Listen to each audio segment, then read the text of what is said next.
um, let's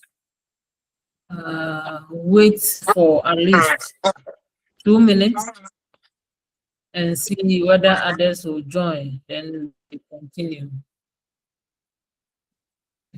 So that we continue. We are waiting for only Okay, 2 minutes. So 11:57 will start. Thank you. Thank you, Doc.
Okay, thank you very much.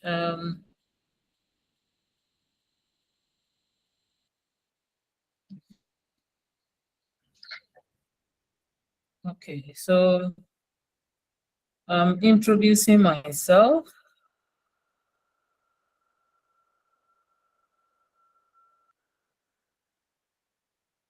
Yes, can you see me, please?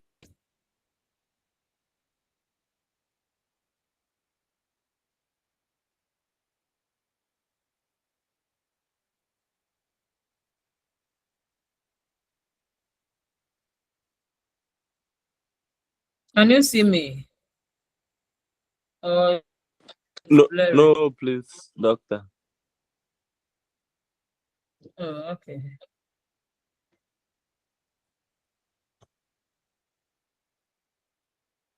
Okay, so as time goes on, when the internet becomes stable, I think we'll see ourselves.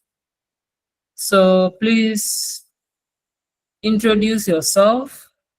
You mention your name, and then we know your background, the first course you did, so that we can link to the current course you are doing. So let's start from Sophia. Okay. Please, I'm Mensa Sophia Mens, and I'm from Manchester. The first course we did was political thoughts. No, Thank the you. first degree you had one. What was the I'm Bachelor background? of Arts in Education. Oh, okay. That's good. Thank you. Let's hear Isifu Bukari. Okay, so my name is Bukari Isifu, and I completed Fosu College of Education, and I also did JHS Education. Thank you. You did what? The last one? It was You Bachelor of mentioned the last Education, one. What JHS. did you do? Bachelor of Education. Okay. And then what else? Uh, Okay. it was JHS course. Thank you. Okay. Yes, thank you. Let's see.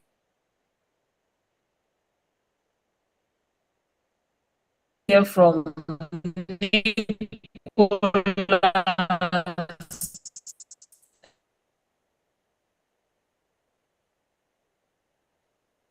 Info.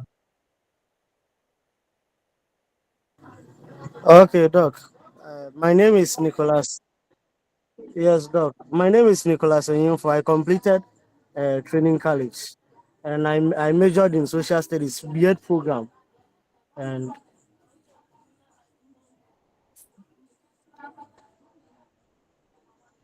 Okay, thank you.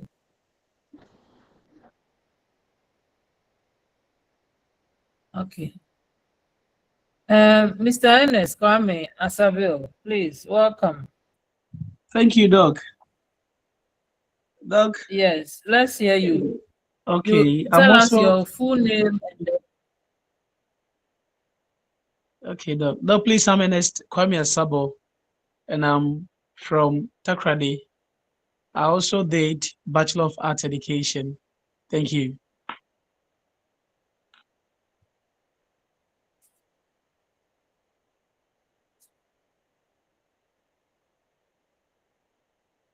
Okay, thank you.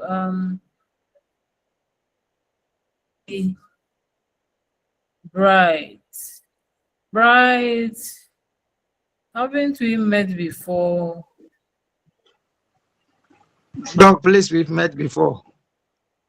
Comparative analysis. Okay. Yeah. Comparative politics. Politics, yes, Yes. yes. So Rather, Bright, let's hear you. Please, I'm Super You Bright introduce from the yourself. Central Regions.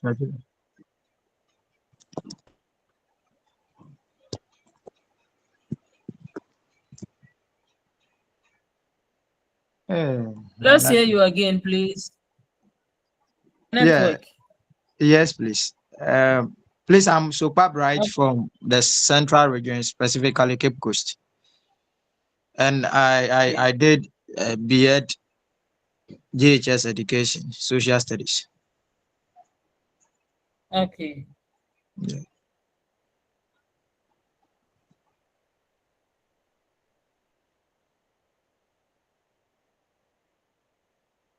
Yes, I see one end time Henderson. Please tell us something. Please, my name is Afeto Wisdom. I'm from Volta region. Okay. I attended St. Francis College of Education. I did a Bachelor of Education, Social Studies.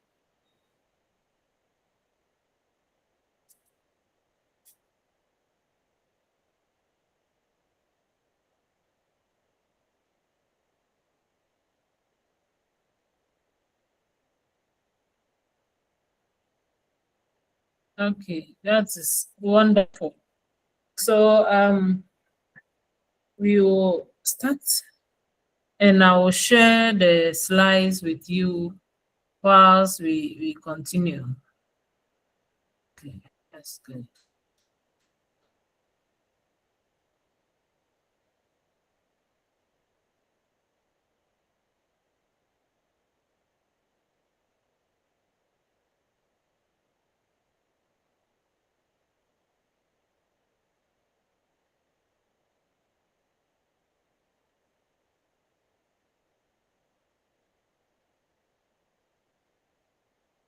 Yes, please, can you see the slides?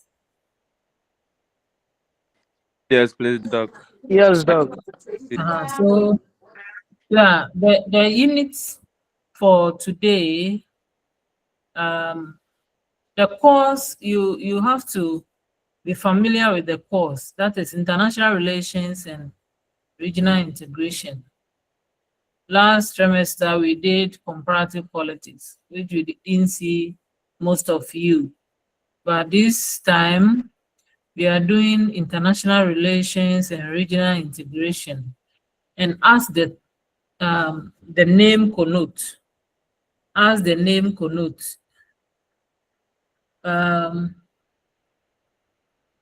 we are going international, okay?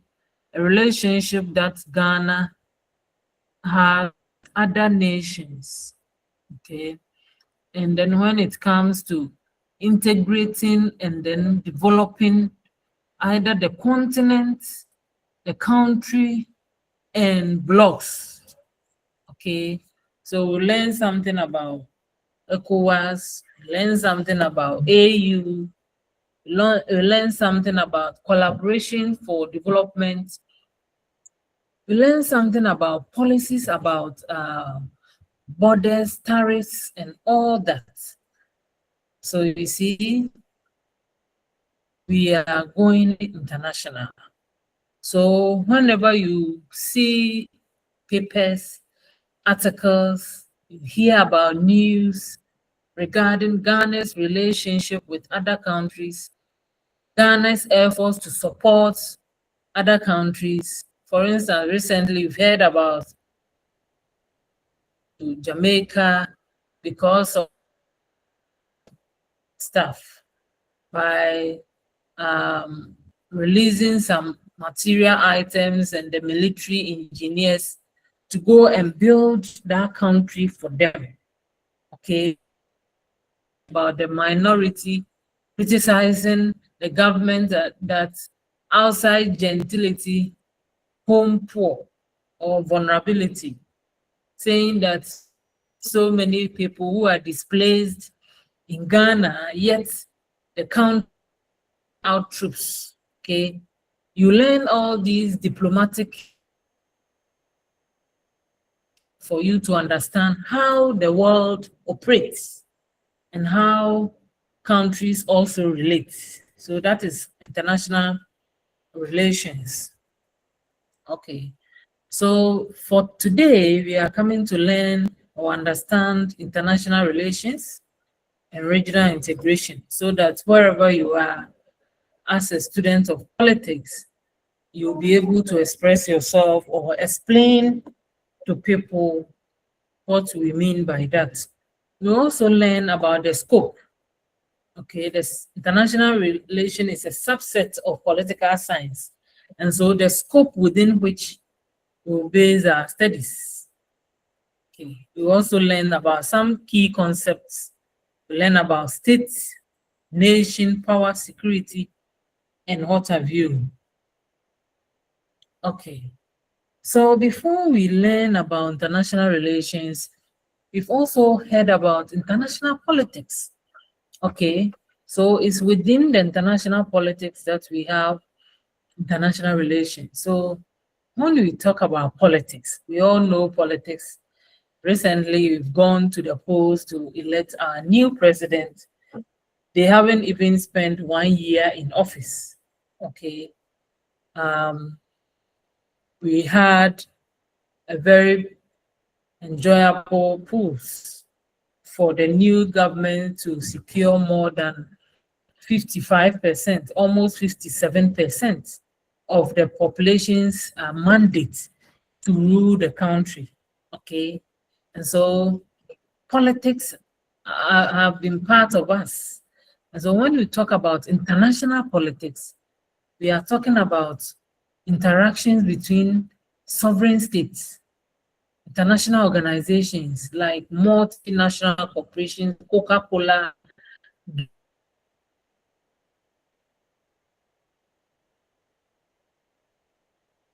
they are international, IMF, and what UN and what have you. It deals with issues like diplomacy, conflict, trade, and global governance. Recently, we've heard about a student who went outside one of the small European countries, and he's dead. It is believed that some people poisoned him. Audio recordings that he submitted through his social media. Okay, people have heard, I think he's at jail or something. People have heard that he became aware. So quickly he organized and did this audio and sent to the parents. And so when he went to the hospital and it was confirmed that he has been poisoned, he knew that he was going to die. So in the hospital, he quickly made this audio. And that is very smart, because even when you are dying, try as much as possible to convey some information so that the perpetrators will be brought to book. And we've heard that those that he mentioned names, they were arrested. They were arrested, but now they have been released.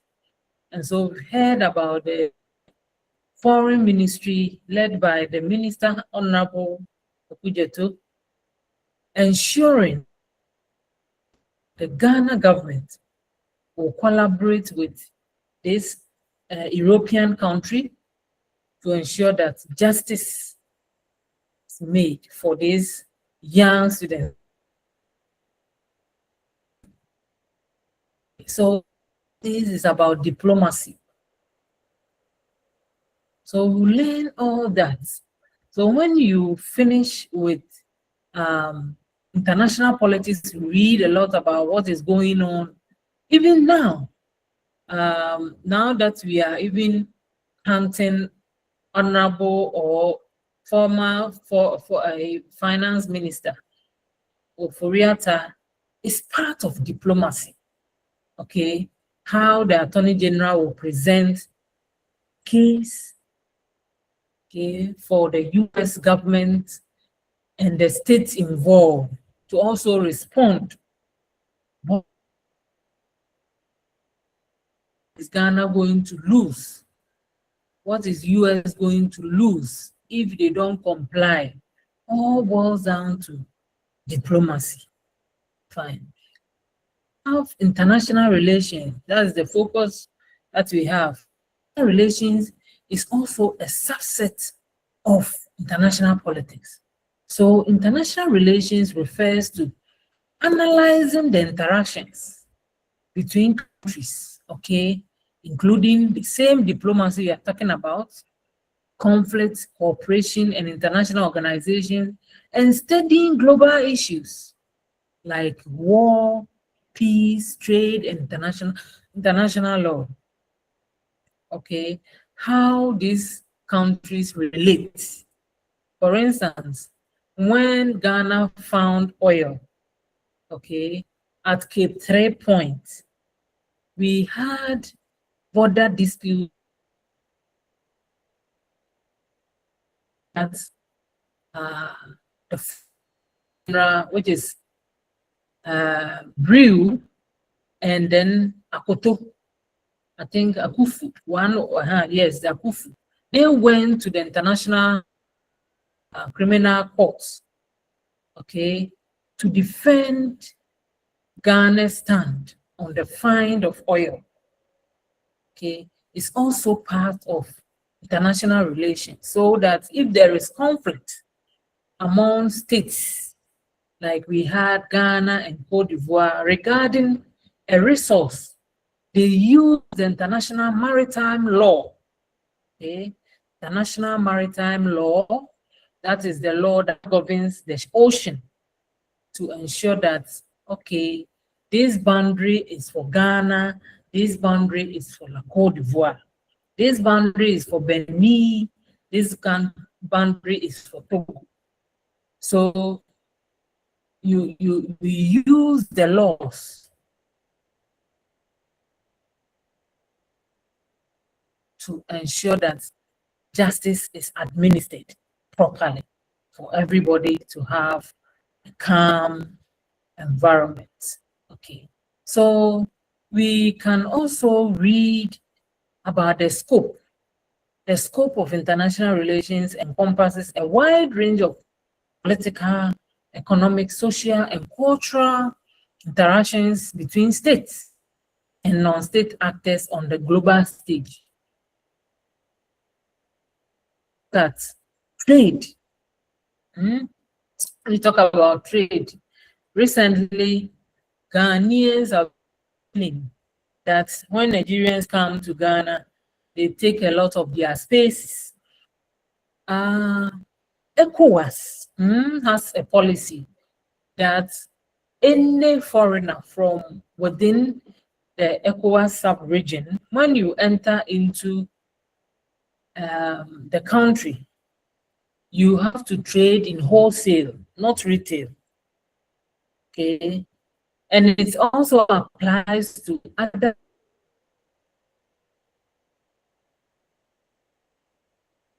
enter into this territory to trade. You trade in wholesale so that the natives or the people from that country rather trade in retail. But what do we see? Nigerians are trading in retail shops, and so Ghanaians are becoming agitated. And this conflict that arises among traders from Nigeria and Ghanaians all boils down to international relations. And so the two countries must ensure that there is peace by following the laws of the blog, which is ECOWAS and other international laws. Okay. So let's go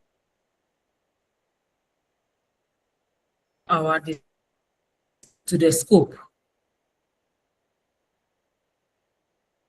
We'll talk about state-to-state relationships. Okay. How does Ghana relate to Nigeria? How does Ghana relate to Togo? How does Ghana relate? Okay. Recently, or during the inauguration of President Mahama, the Burkinabe president Touareg, but people were saying that why should we invite a cool person, some regime into our country? But when were the days that military officers take over and they don't do anything? But look at Cote d'Ivoire, Burkina Faso. They were under democratic rule. But once the military man took over, now the people are having a breathing space.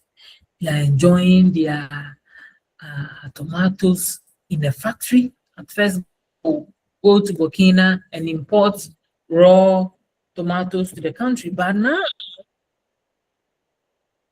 they have established factories. So how does Ghana relate to such a country? The military leader or military regime. Okay, so we also talk about how does Ghana also relate to Jamaica. Okay, so you see that the friendship or the diplomatic ties between Ghana and Jamaica is strong. That is why they were able to deploy this hurricane. Global governance and international law. As I mentioned, international law include the maritime law that govern the oceans, and even the law that punishes who don't want to step down. The international criminal law and the international criminal courts, okay, sentenced Charles Taylor and many other African country leaders who did not want to step down, especially when the people had voted or when there is some kind of what should I say?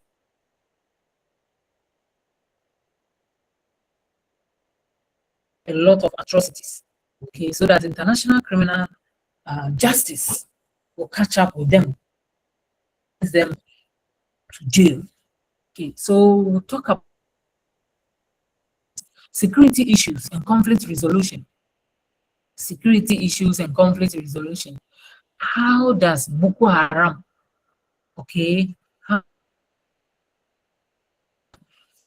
influence any conflict or any disputes in the sub-region? Okay, so if there is conflict among people in Boko? Does it have a rippling effect?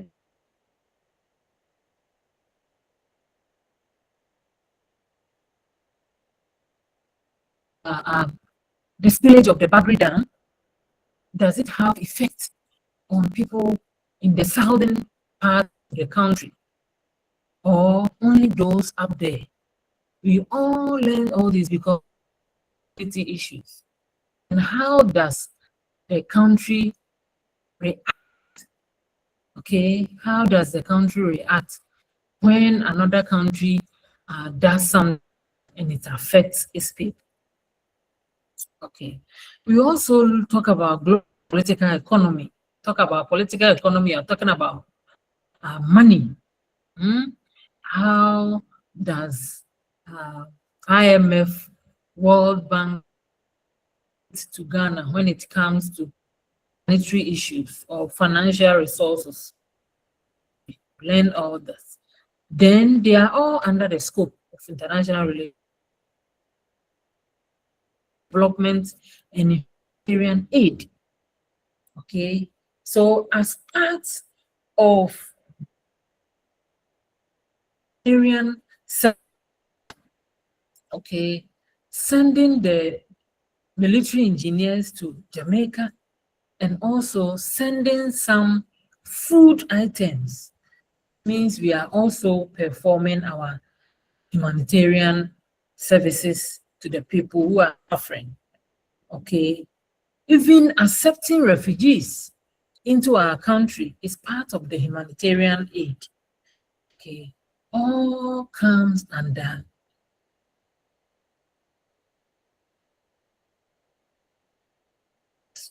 when you talk about transnational issues that relate. We've heard about Igbo king in Ghana. Igbo king wanted to establish some kingdom in Ghana, and people goes against that. Okay, they said that even if you have married a Ghanaian, and you are half Nigerian, half Ghanaian, you don't have.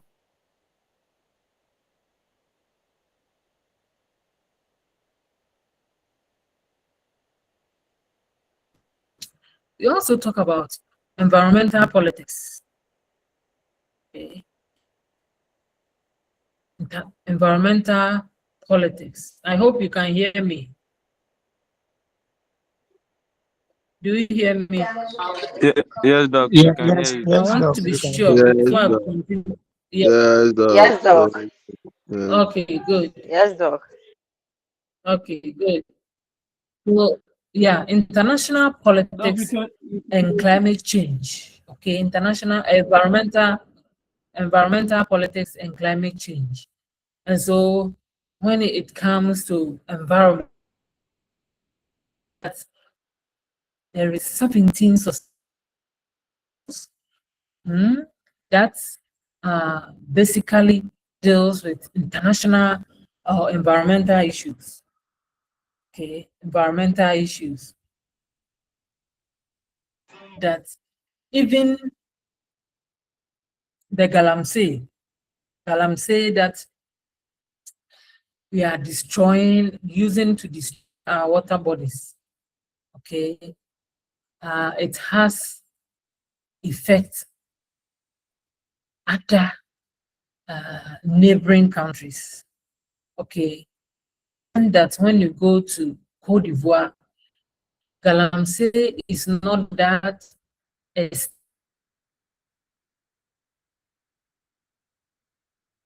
extensive like Ghana. And so the rivers that crosses Ghana, so what the two countries will agree on so that people will also have their well-being and livelihood. We talk about climate change. How does the change affect other global communities. Okay, when the G8 people or G20 people, they meet, they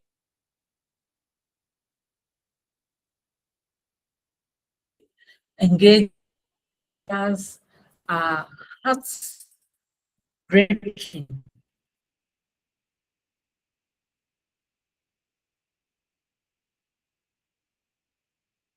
Continue to emit or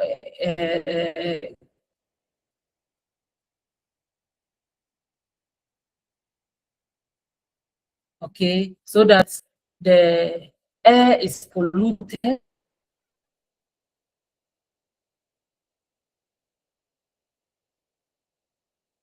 especially in Africa and other developing countries. We should give them a lot of money so that they don't cut their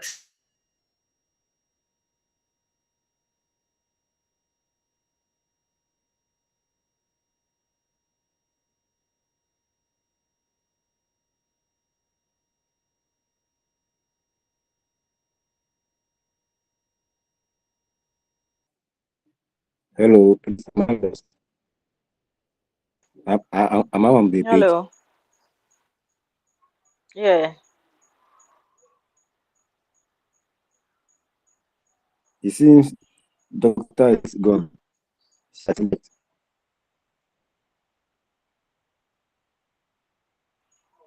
Yeah, I think it's network issue.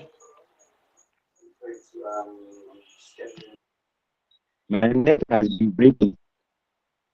I don't know if that was from my end or doctor's end. I don't know if you were all having the same problem because it was breaking. Yeah. It's I the was same also problem, facing my the same brother. problem. My end too, it has been breaking like that. So I think it's the network problem. Yeah.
so can someone before the next went down?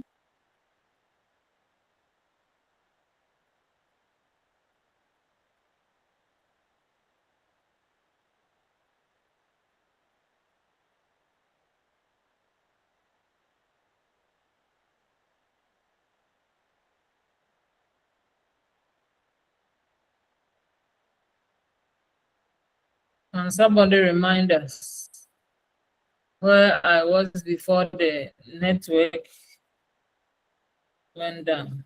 so that I continue from there.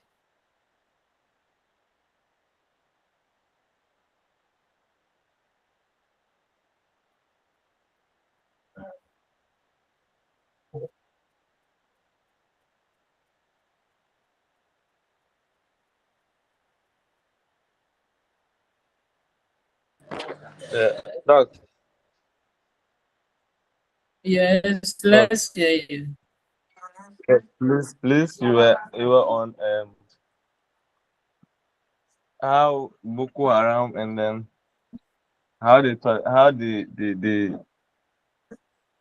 the action in Nigeria and how it affect the people. That's where you were before the network went off. Okay, that's fine.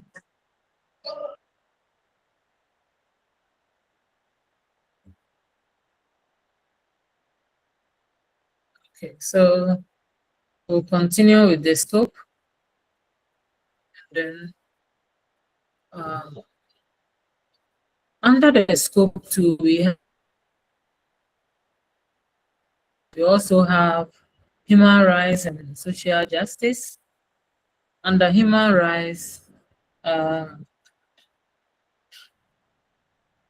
we've been hearing about Amnesty International.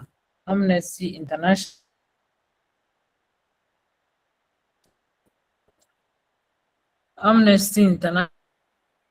has played a key role in suspending the capital punishment. So when you talk about capital punishment, we are talking about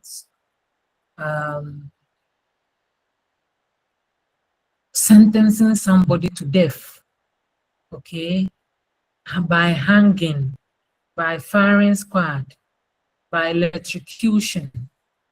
So now through the Human Rights, Amnesty International, they are saying human beings, the life of a human being. And so even if the person killed somebody, the maximum sentence or justice should be life imprisonment.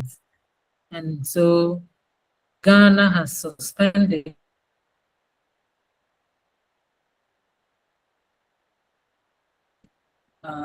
a death sentence for more than 20 years. We haven't heard a sentence for somebody to be hanged. But in some jurisdictions where they use the Sharia law and other laws, they haven't heeded to the advocacy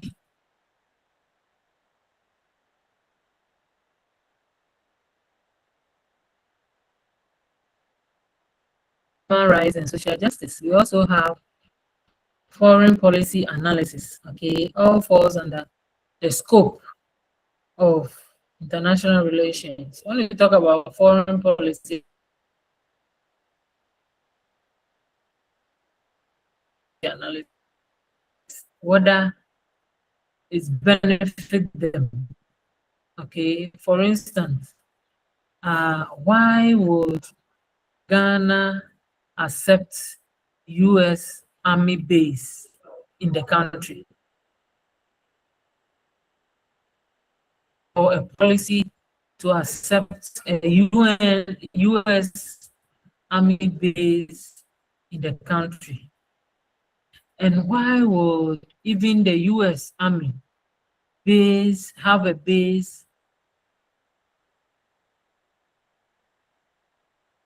The Ghanaian government believe that once the U.S. has a base in the country, terrorists will be afraid to venture into the country because they know that the U.S.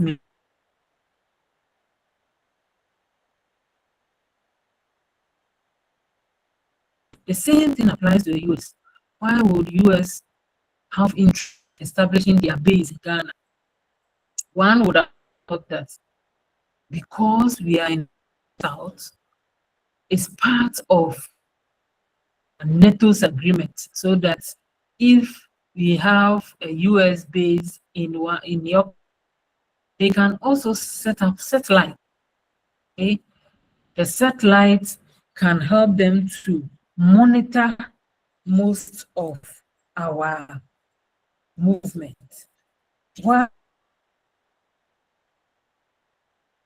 set up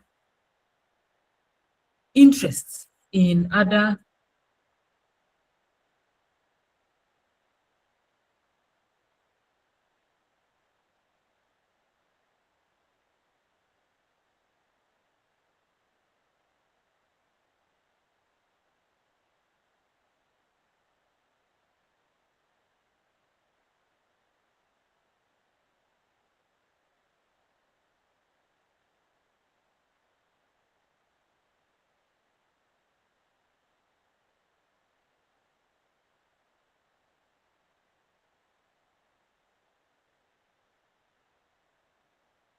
In fact,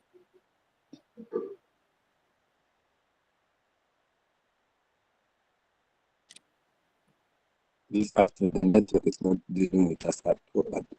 So the network is affecting these letters. I don't know.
Hello.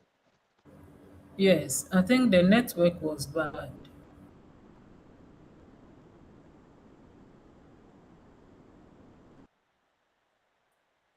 Hmm. I can't see you, but I'm here.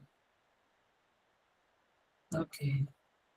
Network was very bad. So yeah, I think I have to shift to uh okay. So as I continue to talk, I'll be monitoring so that if it drops, then we see how best we can continue.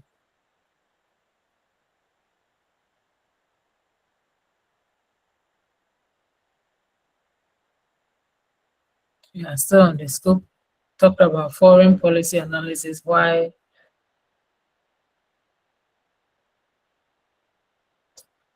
issues, international relations, talk about media influence, social media. Recently, almost 2 weeks or 3 weeks or 1 month, what we've been witnessing in the country is about Lumba and side chick and legal wife. So wherever you are now, had a briefing space. They were not talking about politics anymore. They were rather legal wise, okay, because of media influence. Okay, now Germany, where Lumba had his legal wife, and then Ghana with a side chick, but later married the side chick, and a whole lot, all because of TikTok, all because of Facebook, all because of media explosion.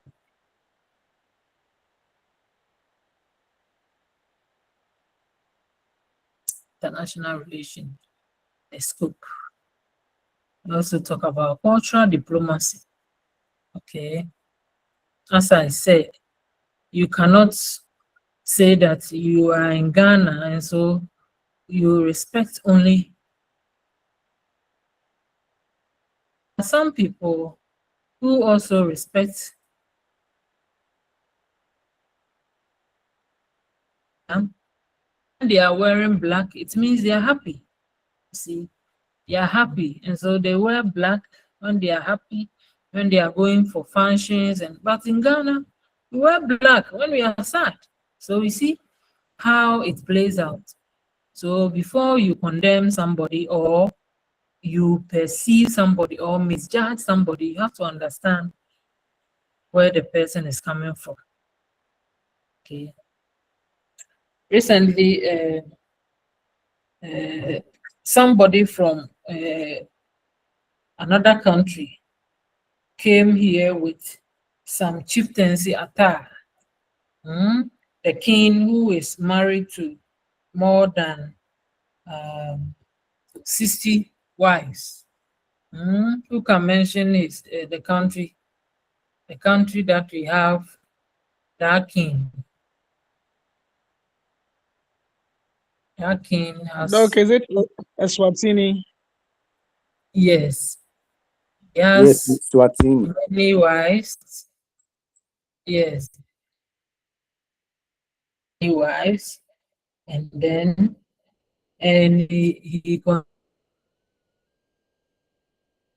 okay. So they have their own reason for doing that.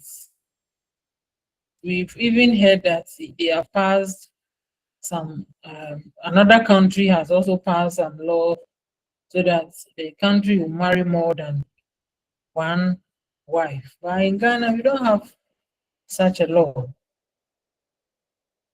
The ordinance marriage that we have, if you marries, have a side chick, and send the person to court and then they are fined. Okay, so we have different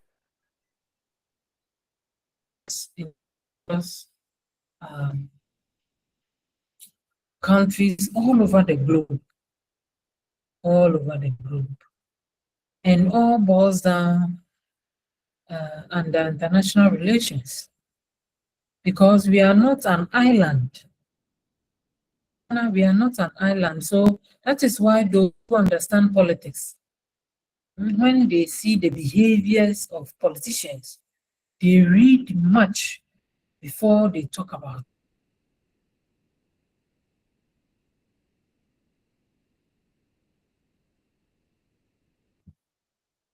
Was complaining about Ghana sending troops to Jamaica.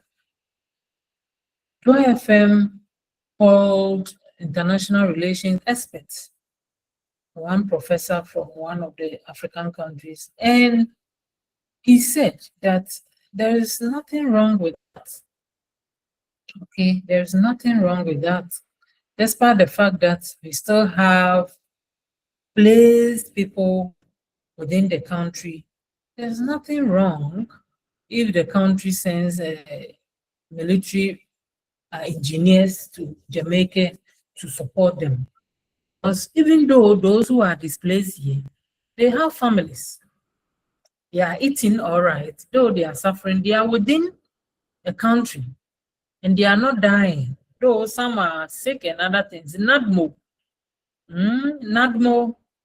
is doing its best to ensure that these people are taken care of. It doesn't mean that if another country is suffering and they extend a hand, they want us to extend a hand to support them, we'll tell them that even within our country, you are suffering, and so we can't help you. When Boku and Co were even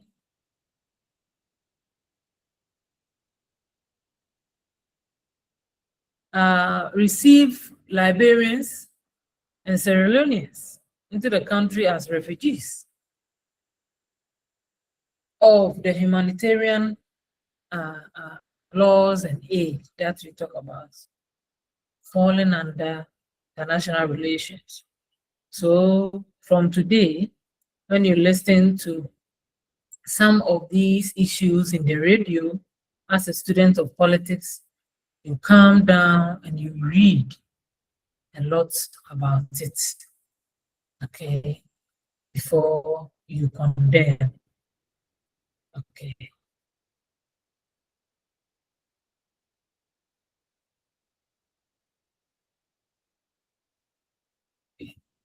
There are also theories, international relations, theories of international relations, and that will understand more about the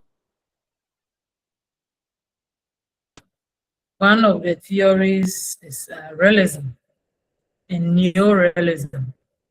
We have liberalism, we have neoliberalism, we have constructivism, we have Marxism, we have critical theory. We also have feminism in international relations. Okay. All these help us to learn approaches to international relations, approaches to international relations. And so that as a student of politics, anytime you are speaking, you are pronouncing or mentioning the right concepts. Or even when you are writing, you write the right concept because you know what you're talking about. Okay. So let's move on to the first one, realism, international relations. What does realism say? It's a theory. It's a dominant theory in the field of international relations that provides a framework for understanding how states behave. Realism provides a real politic perspective on the behavior of states. Okay, so who is a realist? They are pragmatists. Realists view the international system as anarchic, where states are the primary actors and operate in self-environment.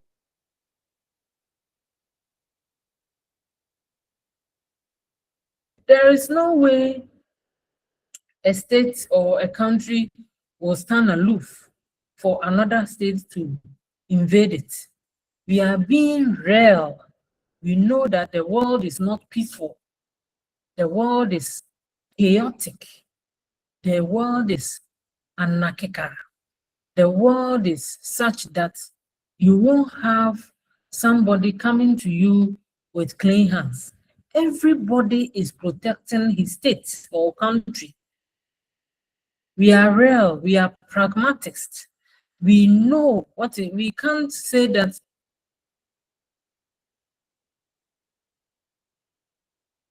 no, it is real. Okay, look at what the 8-year-old boy suffered.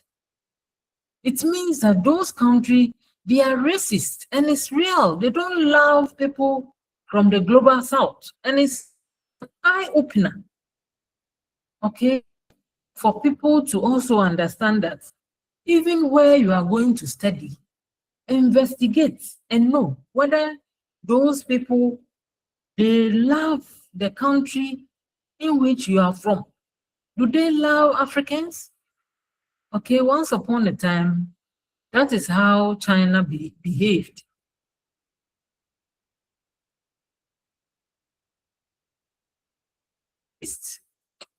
And that is why our politicians to also know that we should also guard ourselves here. We should also be realists and know that no citizen from another country will come here and say that because your people are hospitable, I'm just coming to exploit. That's why the Chinese people they have come. Some have gone marrying women. It is real. You think because they love them? No, they want to have access to your gold. That is what the realists are saying. Okay, there's no way you go to and then engage in galamsey and still have your head on your shoulder. No, they will kill you because they protect the environment. That is what we should also believe in, that the is real. Everybody is protecting this country. Look at Russia and Ukraine. The moment Ukraine made the effort to contact NATO, Russia realized that no, the moment we have a military base or NATO base on our borders, my country will not have peace. And so Russia invaded this country. Okay, so let's be real and know that the world is not that peaceful. That's why we experienced First World War, Second World War. And after the Second World War, these nations came together to form the United Nations. Okay, so that if something is happening in another country, all these sovereign states come together and ensure that there's peace in the world. We don't want to experience any third world war. That is why when Saddam Hussein and other dictators rose up, those who are having superpowers crush them, because they know that when their powers become strong and they have allies, it will lead to a war. So they crush them. Okay. Recently, we've also heard that US is intervening between Russia and Ukraine so that there is peace in the region. Someone will ask, why is it that the United Nations military did not intervene when Russia invaded Ukraine? Because there are laws. You can't just invade like that. Russia felt threatened. And so Russia, being real or realist, thought that they have to protect their country. And so they invaded. They invaded Ukraine. And so they know. So once you are learning international relations, learn much about reasons why the United Nations military did not invade. And even Israel and Gaza. Israel bombarded a lot of these Palestinian troops because it is alleged that these Gaza groups threw missiles to kill a lot of Israelis, and they retaliated. Okay, so international diplomacy, we have been hearing a lot about these atrocities. Okay, so another state, when they feel threatened, they believe that the world is anarchic. Okay, they are protecting. Even when recently that President Mahama to be installed as Ife king, when Nigerians misbehave in Ghana, they will use the law against them. Nigerians who are troublesome and they come here to kidnap our people, the state deal with them. Okay, some are arrested, some are extradited to Nigeria to face all that. Even a lady was kidnapped from Ghana to Nigeria. We learned that they traveled to Nigeria and she was kidnapped. Through diplomacy, I learned the lady was released. So all this falls under international relations. And so we have people who are realist thinkers. That the world is real and that is anarchic. And so if you are a president, you shouldn't be soft. Some people don't know why Trump was voted back to the White House. Those who believe that the world is to get a strong their country, a time will come that America. So once the Democrats were in power, some people were agitating that they were soft when it comes to immigration, and that the were entering America. And so when Trump started this campaign about ensuring that the system is clean,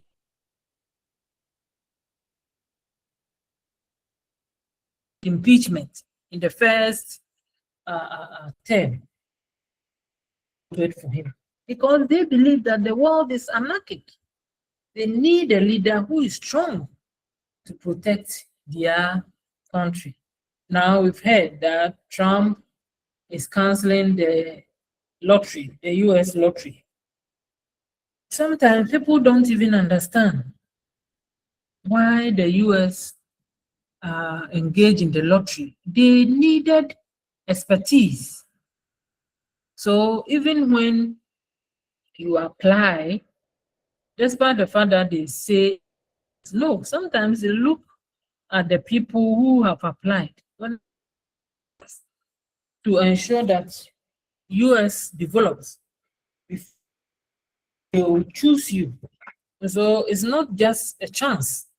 It is real. Sometimes they sift and take those who have the skills to develop the country. And now the president is canceling it, ending it.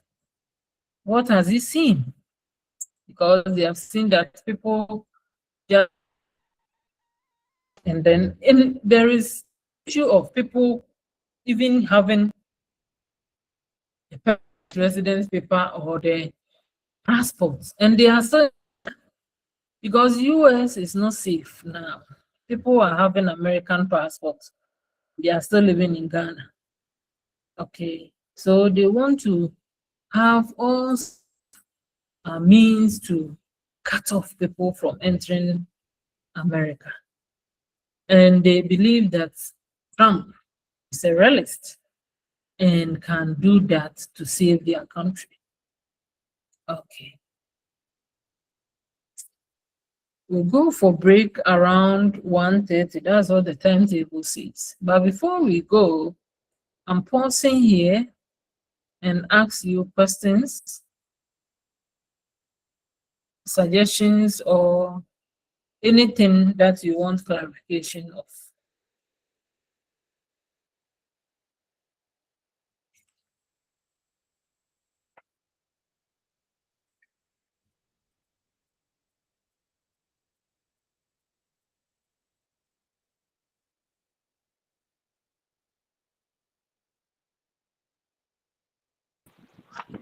Okay, Doc. Please, I wanted to ask Yes. when we will get the slides.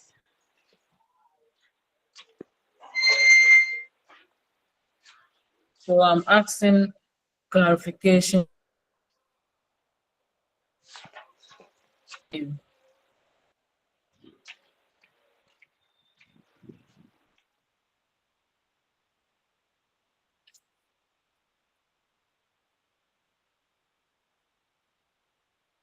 Stainless, your hand is up. Let's hear you. Yes, Doc.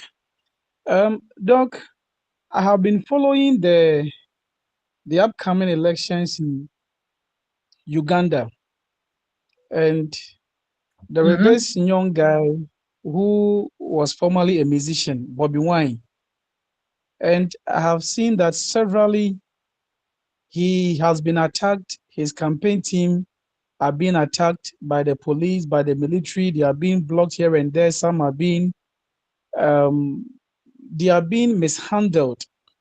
Now, with this issue, I know that Uganda is in a cooperation with other Africa, either AU or UN. I have been following for almost 2 months, and I've seen that the international bodies are quiet, AU are quiet.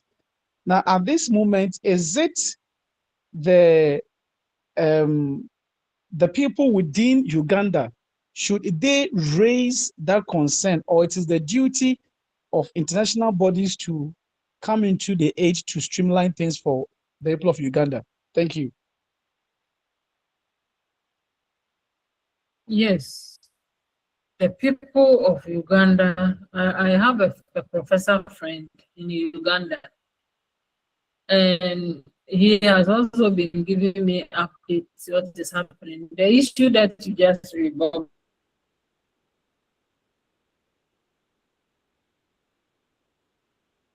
being beaten, and the same military were protecting him and what have you. The people who must rise up, the people themselves. Okay, Uganda is a,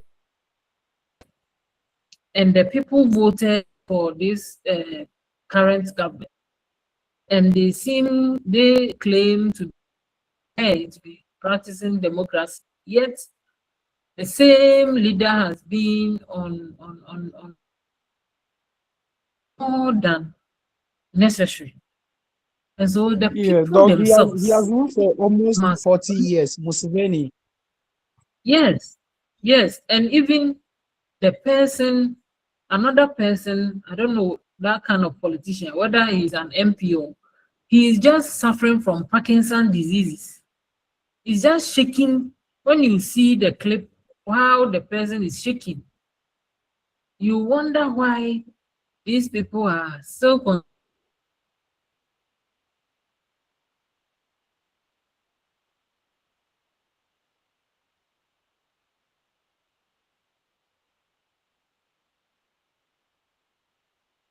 conserving their messages. And so the people continue to be poor. The elite, that's what we call the elite corruption. The elites continue to um, amass wealth, and the poor continue to be poor.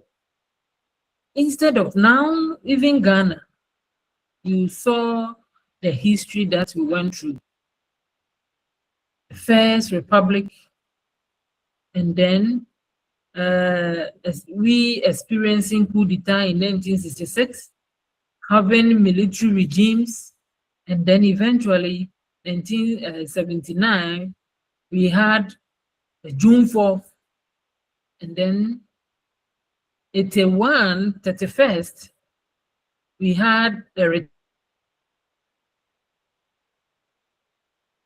1993 in a coup d'etat. And so we are on the way to consolidate our democracy. Okay. And that is happening. And that is happening in this country. So the same thing should also happen in Uganda, where the people will come to their senses. Even now, abolition of the OSP office, some people stood firm, and even the president has spoken that no, we are still consolidating our democracy, even if the person, the person is not doing. We shouldn't abolish the office. We should just take the person off, and we have other credible lawyers who can be the prefect there. Okay, so it's up to the people themselves. And remember, these leaders are puppets of Western world. Okay, they are puppets of Western world, and so it's becoming very difficult for other even African countries to intervene. Okay, because they are saying they are practicing democracy, and once they are sovereign states and they are guarding against themselves, you cannot intervene and say that you are beating the opposition, and so we are intervening, unless it becomes so atrocious like it happened in Ivory Coast and Kenya, where people died, a lot of people died, and then people were arrested to face international criminal justice. So once the people are there and they are electing the same people, you cannot intervene like that. One of my professors in the US, those, yes, they know why they elect them. That's why we have something called choice. Sometimes those advanced world elect even the opposition leader to lead them. And I tell you, once we are even considering our democracy in Ghana, I know some people voted for Mahama. Some vote because they believe that they will have some leverage compared to even their party. Recently, haven't we been seeing Alan Tremantin going to Mahama? He's carding MPP, forming his own UP, even visiting Mahama. So that is the beauty of democracy. The people themselves must realize that a mandate that we are giving to the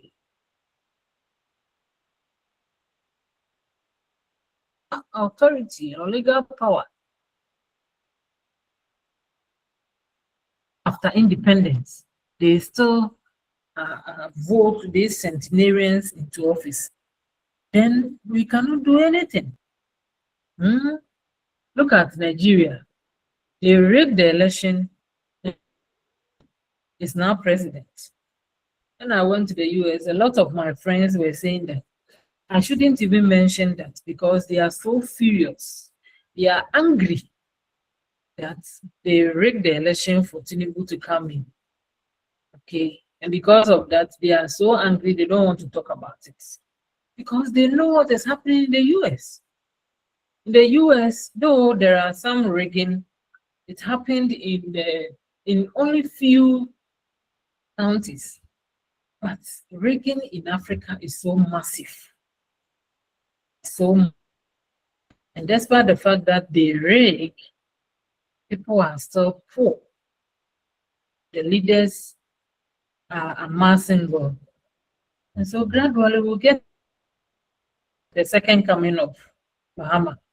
You've seen the posture is different from when he was in power before the 2017 takeover from him by the MPP. Before 2016, look at the posture of Mahama. And now, when he came to power, 2024, the posture, there is a difference. The same thing will happen to Uganda. The time that they realize they are being trampled upon, a lot of people would have died. A lot of people would have died. That's all that we are in now. And we are privileged to have a leader in our country who is now taking care of a lot of issues that the previous administration did not handle well.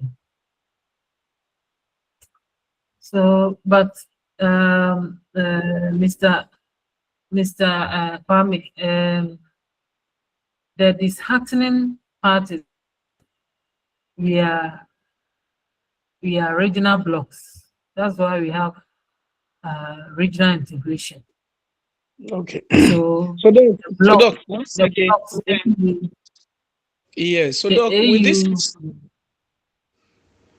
Doc, please, with this issue that you are yes, just talking about, the sovereignty issue, why should they sit for selfish leaders to kill innocent people?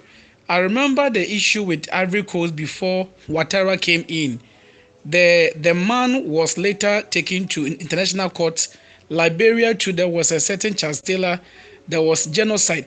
Why should they sit for all these things to happen to innocent people before they will arraign those perpetrators to the International Court of Justice? Doc. yes, that is why I was saying that leaders, that's why we choose leaders, we elect leaders, bold leaders, diplomatic leaders, leaders who can reason. Okay. So even before Charles Taylor faced international court, what did this person did, Obasanjo? What did he do? Obasanjo played critical role. I was arrested. Okay, we don't want to escalate things. The people have men. We have all that we have. The issue in a country.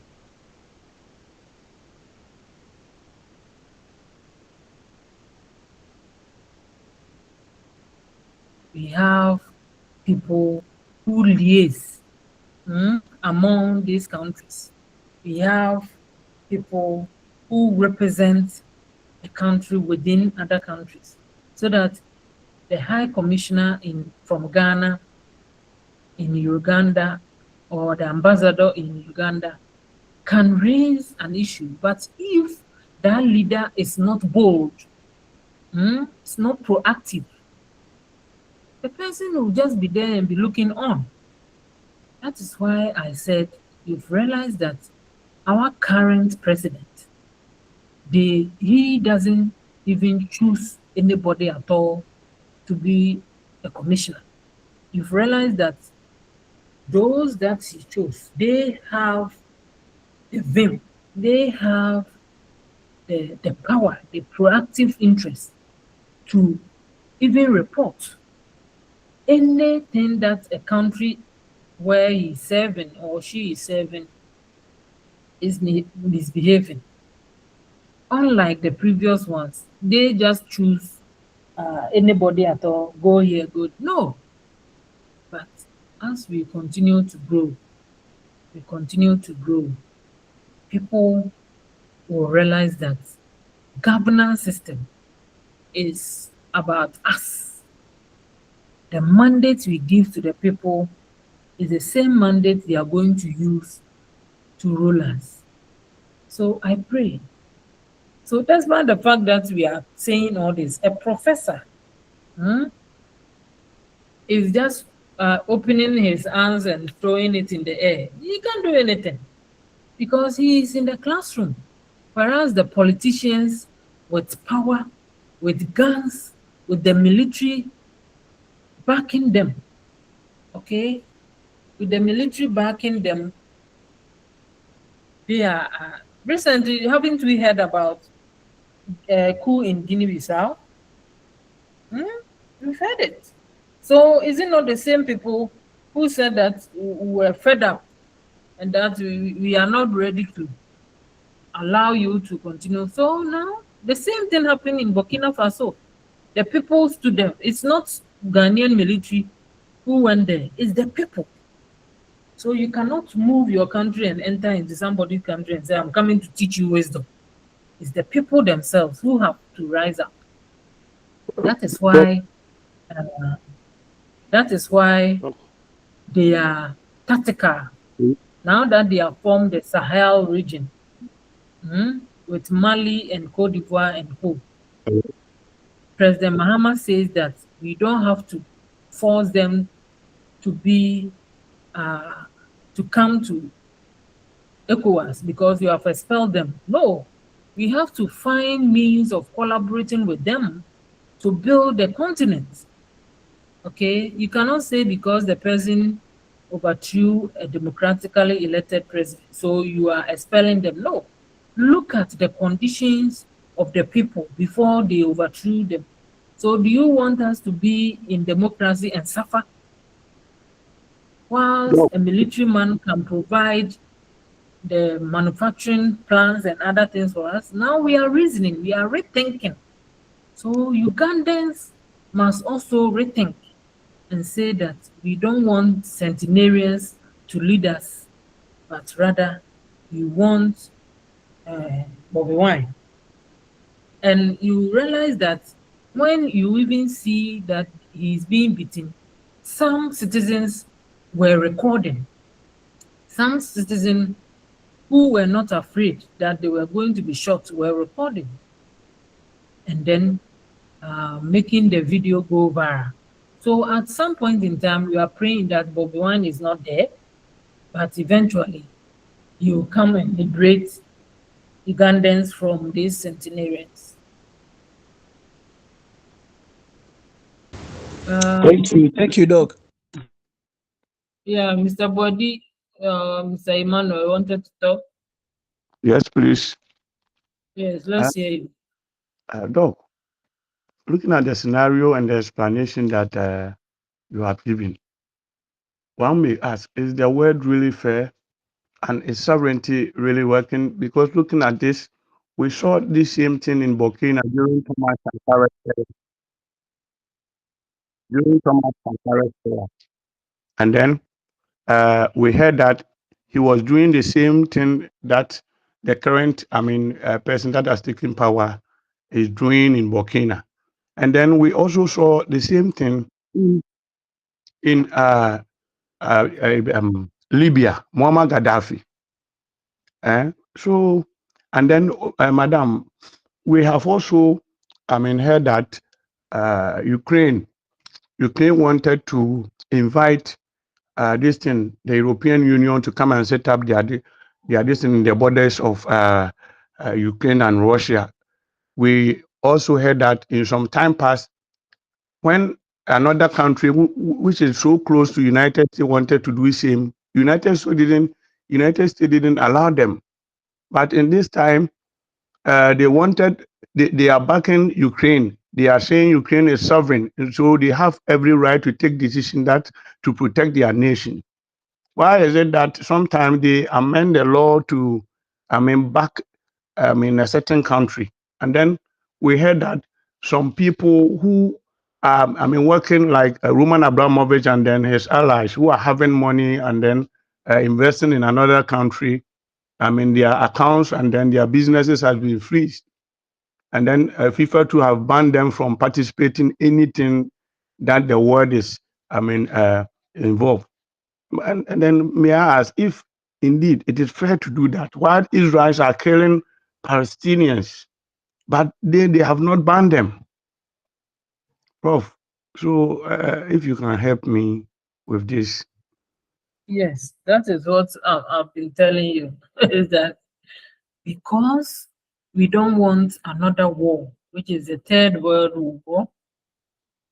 After the Second World War, we formed the United Nations, and we have some blocks within the global world. And so people also formed alliances. Remember, Russia was part of the Soviet Union. Okay?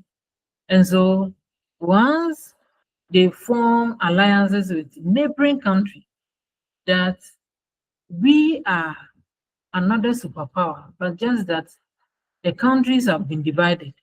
And so we are on our own. We are sovereign states now. And so in order not for other superpower to override us, like Germany Nazi took over the world to cause the Second World War, we are to form or sign treaties, okay, so that we don't allow ourselves to be controlled by any superpowers. And then you sign the treaty. You sign the treaty that you are not going to allow maybe NATO to come to your border, but you turn back, and then you started negotiating with NATO. What are you doing? It means that you are not following the treaty that we signed. Okay, and so they will invade. They will invade. They will invade to protect their borders. That is where the realists come in. They come in that each state is protecting its borders and the population within the state. Okay, and so what is the problem? And so when international community sees that, they will diplomatically listen to both sides. They will not just send troops to intervene. No, they will listen to both sides and look at the treaty that you signed. And then if you need any support or you want to reverse the treaty, there are the conditions that you are supposed to fulfill, you fulfill. And if you are unable to fulfill the condition, then you continue to suffer. That is why sometimes they look on. They will call you and then advise you that you signed the treaty with your neighbor, that you are not going to do this. But we also came to you because of our interest. And if you want to enjoy the interest that we came to you, then it means you have to fulfill your obligation. Also, that is why I'm saying that sometimes we vote for leaders who are proactive, we vote for leaders who can think on their feet, and we ensure that we put in place leaders who can help to support the people within the country. Back to Thomas Sankara. Remember, I've already told you, the colonial masters, Thomas Sankara, as a military person, wanted to do good for the Burkinabes. But the colonial masters wanted the puppets, those who crown themselves as Democrats, so that they will continue to siphon the resources. France is their colonial master. France doesn't have gold. France doesn't have a lot of mineral resources. That boils down to a theory that we call dependency theory. Dependency theory means that the advanced world are leeching or taking resources from the developing world, especially those that they colonized. Okay, so because the Western world didn't like Thomas Sankara, they collaborated with the military and then killed him. But now we are in the 21st century. The people have come to realize that, and because information flow is going on, people are noticing that the colonial masters only wanted resources. They didn't want the well-being of the people. Okay. And so you realize that even though they don't want this Tuareg, they have not been able to overthrow him. Within his circles, they can overthrow him. And now the Francophone or the French authority cannot infiltrate because the people around him are now wise up. They are now wise up. They don't want to kill Torreira because when he's no more, they are going to suffer. They killed Thomas Sankara, they didn't benefit. And so they are wising up. That's what I'm saying.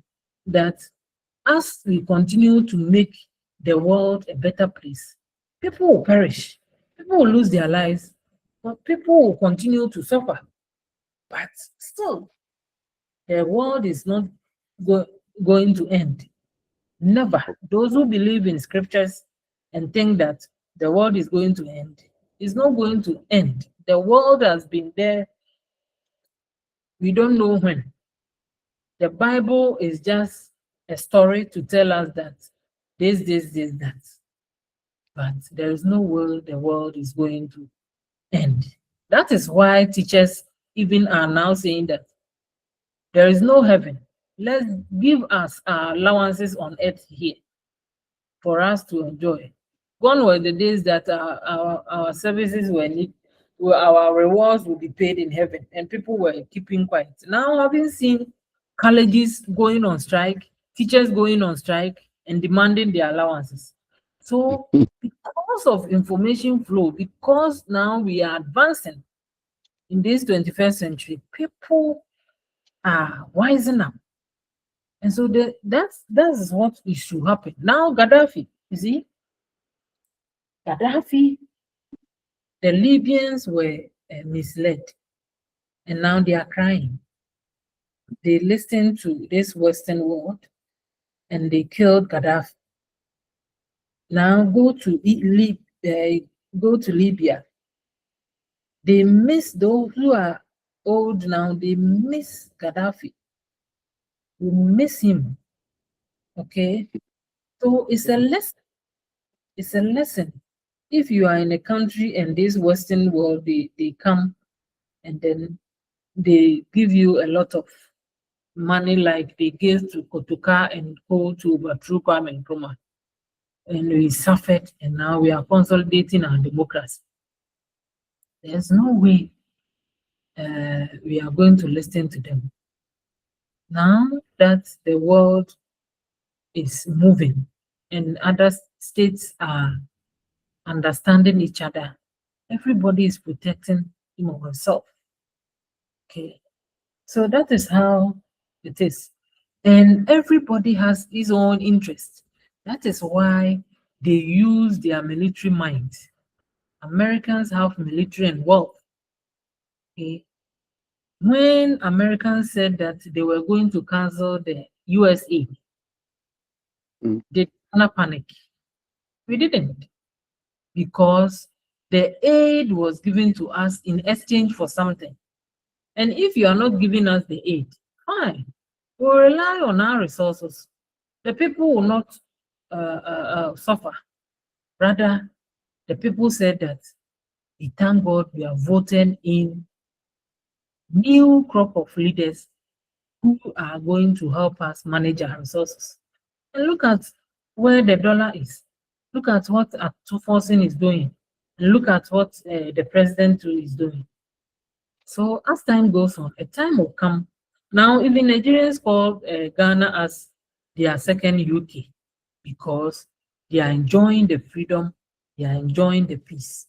Unlike 1993 that they sacked Ghanaians from Nigeria, that Ghana must go. Now, Ghanaians are enjoying even movie performance in Nigeria. A lot of Ghanaians are enjoying their lives in Nigeria, and a lot of Nigerians are also enjoying themselves in Ghana here. Okay, that is all that we want the world to be. And so people within the country, now that we have said that we are taking democracy as our system of governance, we should learn much about the system of governance and ensure that the right thing is done for the people to benefit. Okay, so we'll call it a break and then we'll return to continue. I think, what time are we to return? Have you seen the timetable? No,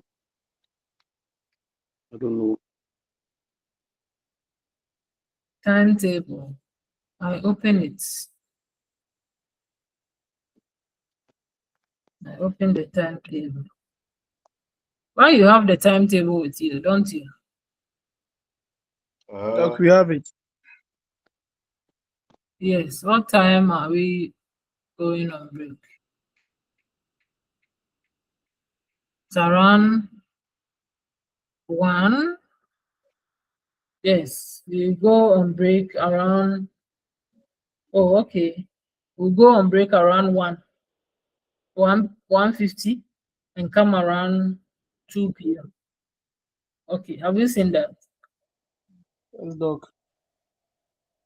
Yes, so please, before we go, that is the one I've shown to you. We'll go on break around 1:50 and then resume 2 p.m. So that is that.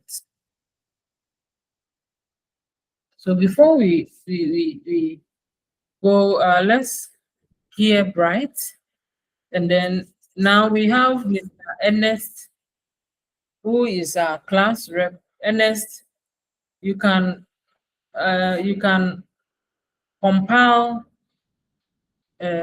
email addresses for me, because I will want to have your email addresses so that I send the slides and other materials to the email addresses.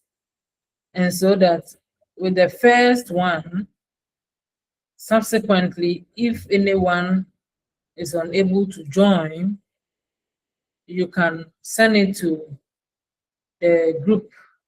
I cannot send the slides through WhatsApp. I cannot do that. But I can send to your email and you can share to your group. Okay. Let's hear you, Bright, and then. Yeah, madam, like it's a question that I want to ask with regards to the international relation. Please, with the extradition of our former minister, is it the only way that it should be legal, or there are other diplomatic ways that we can use to get him back to come and answer some of the questions that is being raised against him? The diplomatic way is the legal way, because there is no way you can enter US with your military men to say you are going to arrest Ufuriata. Okay, everybody, we have, US has interest in Ghana. Ghana too has interest in US. That is why sometimes when they are putting sanctions on travelers and other things, sometimes Ghana, we are exempted because we allow US to enjoy their interest in the country.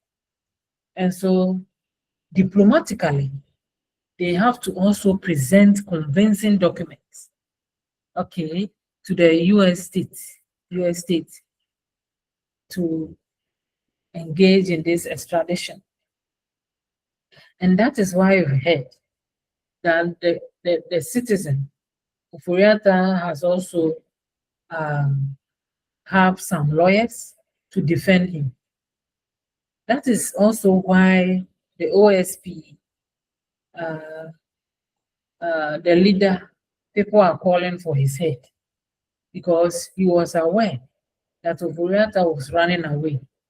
After you've investigated and if you have established that this man has amassed wealth and is running away, and you didn't blow the whistle for him to be arrested at the airport, you can't give an excuse that because his uncle was the head of state and so you couldn't arrest him. You cannot give an excuse. That is why people were saying that. Then it means you are biased. You are not independent. Okay? You are not independent. And people were raising issues that he even got his position through Gabi Ochidaku. And Gabi's relative is Oforiata. And you think that Gabi has given you this position, you are going to allow his brother or cousin to be arrested? No. So that is why people are calling for his head, for him to be removed, to get another neutral person who is not having any link with the former government. And the president knows why he's saying that we shouldn't wipe away the office. If people have petition against it, they have sent it to the president. And the president has also forwarded to the appropriate authority, I think the Supreme Court, okay, to investigate the petition. And so, if we really want to consolidate our democracy, we should do things diplomatically. We shouldn't rush to do things that will jeopardize us. And even the lawyers that Oforiatta has contracted, most of them are Ghanaians. Most of them are Ghanaians who know this, our cases. And so once we want the world to be peaceful for everybody to enjoy, Oforiatta is not the only person who has amassed wealth. This person, this one in the petroleum, Mustafa, he wasn't fast enough to run away. And now he's back in the country and he's being investigated. And so we retrieve a lot of money if we are unable to get to Oforiatta. There are so many assets here that the state can confiscate and sell, and get the money. Just that he himself is not here. But it doesn't mean that we can use force to go and extract him. Once the person is on another person's land, the state can say that, no, we cannot just release a person to you. Okay, he's running away from corruption, all right, but they have to investigate and look at the documents that the Attorney General is presenting before they will be convinced and say that, okay, take the person away. But what if, that's always I say, the interest comes in. What if Oforiatta took all this money and established multi-national finance industry in the US? And all these people come and say that the moment you extradite Oforiatta, all the money will go back. We Americans, we are not going to get. So that is why Emmanuel issue come in. People are selfish. And so they will use everything within their power to exploit the vulnerable. Okay, that is why our leaders, we should get people who are smart, who are proactive to lead us. Okay, even among our family members, you see how some people are greedy. They know that the land resources and other resources are for the members of the family, but individuals, because they are greedy, they find all means and connive with their money and the rest and take the land from you. I have a friend who says that he will never come to Ghana because the land that the father left them, Abusiapani and Co sold the land to private real estate person. But the person would have left some for the children. The father died. So Abusiapani and the uncles sold this tracts. The land is bigger than Cape Coast Stadium 4 times. They sold all the land to private estate. So this person says that you never come to Ghana to develop. So if the state, where they sent the documents to the court, and the courts were independent, and they investigated, and then realized that the land was given to the the man who dies children, and they retrieved the land to the children, you think that this person wouldn't come to Ghana. But the system is always in favor of corrupt officials. That's why I always say, we the people should ensure that we vote for the right people to lead us. So that at the end of the day, people may die, people may not have fair treatment, but at least as we continue, one day, a lot of people will enjoy. Now Mahama has come and established Mahama Care. And so people who were suffering from dialysis and other things, in his previous administration, there wasn't anything like that. But he was able to convince Ghanaians that, please forgive me. Once I come, I'll do my things right. And so people gave him that 57%. As we continue, people are saying that he should go for the third term. No, we are still consolidating our democracy. Another person can also think and behave like Mahama. So after his term, he should go to have another person to also come and be the president. Yes, Mr. Bodi, your hand was up. Yeah, Prof. Please, we have had a situation in our country and in other countries where we are suffering from the thing of winner takes all.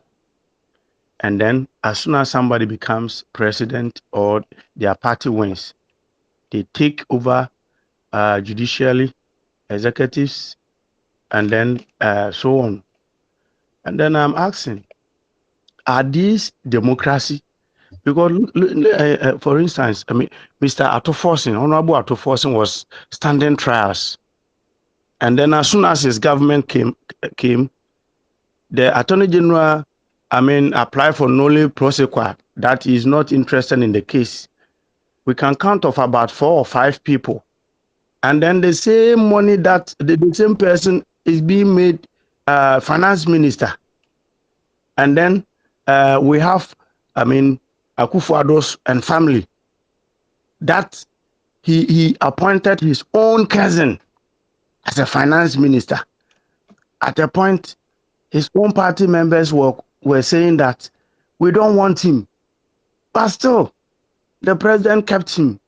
And then, madam, it seems that we, the people in the country, our minds are so being brainwashed that if you speak and it's against Mahama, they will say you are MPP. And then if you speak and then it is against MPP, they will say you are NDC. And then the people that we keep voting for are not doing things right. So what can we do? And the people, we are afraid to challenge them. If you speak as a teacher, as a lawyer, as a professor, then you'll be tagged. And then if care is not taken, your job, the people will pass on you. So what can we do to save ourselves in this situation? Okay. Even madam, my last thing, we heard that they increased the public sector workers for 9%, and then he increased the salaries of DCs to over 400%, and then his staff, those working at the Jubilee and then staff, they increased their salaries to 67%.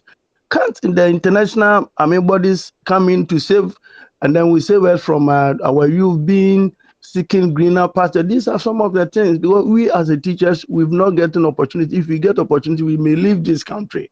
We are tired of them, but we don't have anything to do. So, madam.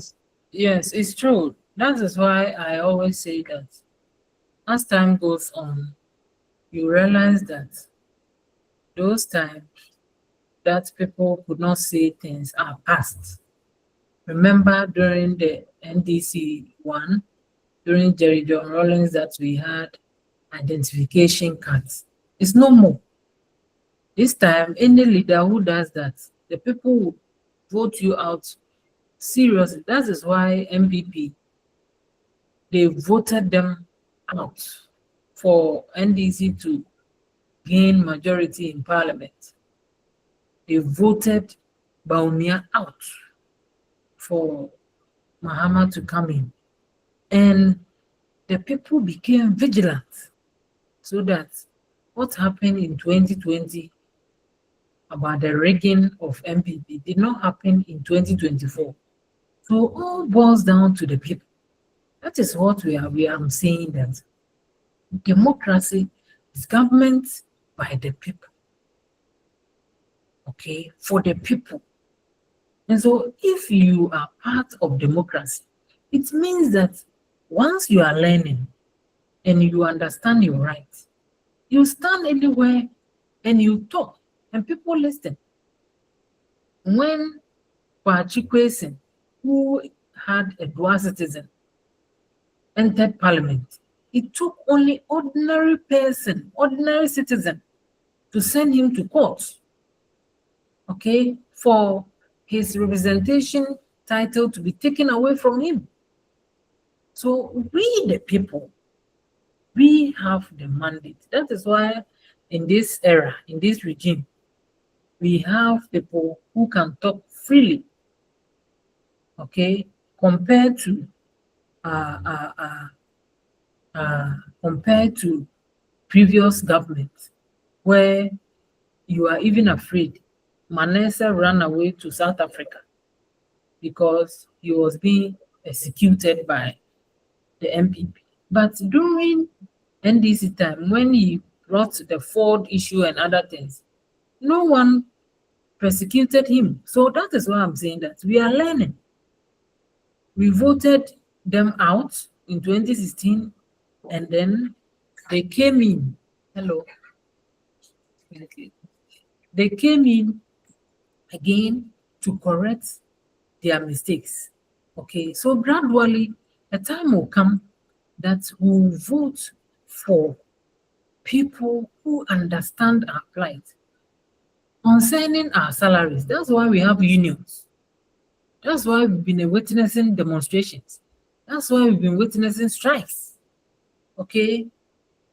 Recently, we heard the minister, Honorable Haruna, pleading with this college people who are on strike that please, we are gathering about $40 million to come and pay you. So please suspend your strike.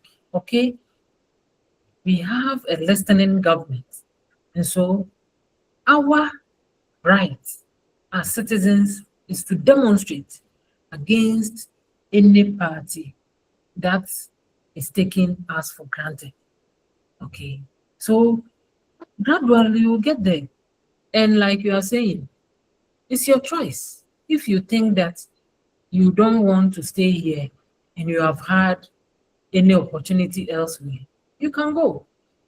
For instance, when I was doing my postdoc and had opportunity to go to US, when I was doing my PhD and had opportunity to go to Australia, after finishing, I said, I still want to come to Ghana. When I had opportunity to do my postdoc and I went to US, I still said I want to come to Ghana because maybe I don't feel comfortable having all the money, but I don't feel fine. I can't breathe. I can't go out because you are black, people look you differently. But in Ghana, I eat my fufu and rice soup and I'm going freely. I teach, I get my small money. I'm enjoying life. Why should I get all this money? At the end of the day, I'm dead and leave all the money. So, individual differences. Okay, if you want to go, we have a lot of agents who are organizing, but I'm telling you, Ghana is sweet. Those of us who have traveled all over, Ghana is better. Yeah, Ghana is better. I've been to Nigeria before. Yes. So when you learn hard and you get your job, and at the end of the day, you are able to take care of your family, you are able to take care of anybody who approaches you, and you serve your nation, you grow older and you enjoy life. Okay? And once we are practicing democracy, you've mentioned about winner takes all. It's the system that we have adopted. We once practiced proportional representation where, like Rwanda, they give some proportion to individuals to occupy the chambers, deputy chambers. Okay. That is the system we have practiced now. Winner takes all is benefiting. And so it means that if you do well, the people will vote for you. If you don't do well, you become minority. Okay? Didn't we vote for MPP to have a hung parliament some time ago? Yes, but what did they do? They had the opportunity with all the resources, but they squandered it. And now they are less in parliament, and NDC is much in parliament. Oh my God. So, Minority. so that is what we want. We want the system, and that's what we are practicing. And so let's continue to do that. And the most important thing is that, the MPs, we don't have tenure of office. We don't have tenure. You can be MP till you die, unlike the presidency. And so the people, those who are framers of the law, they sit down and think. They know that if the people representative, okay, if the people representative is very good, the people will continue to vote for him. For instance, Haruna has never lost election in his central, the central, I think Tamale Central. He hasn't lost election there. Babin didn't lose election there back because they were serving the people. So if your people believe in you and they will continue to vote for you, then it means you continue to serve the people. That is what we are practicing now, democracy. You mentioned Atoforsen. Atoforsen, when the new government came and realized that there were some kind of witch hunting, where Japa and Co came to testify that Godfred Dami contacted them to lie against Atoforsen. They realized that it means that there is no justice. And so he cancelled it. Okay. So Yeah.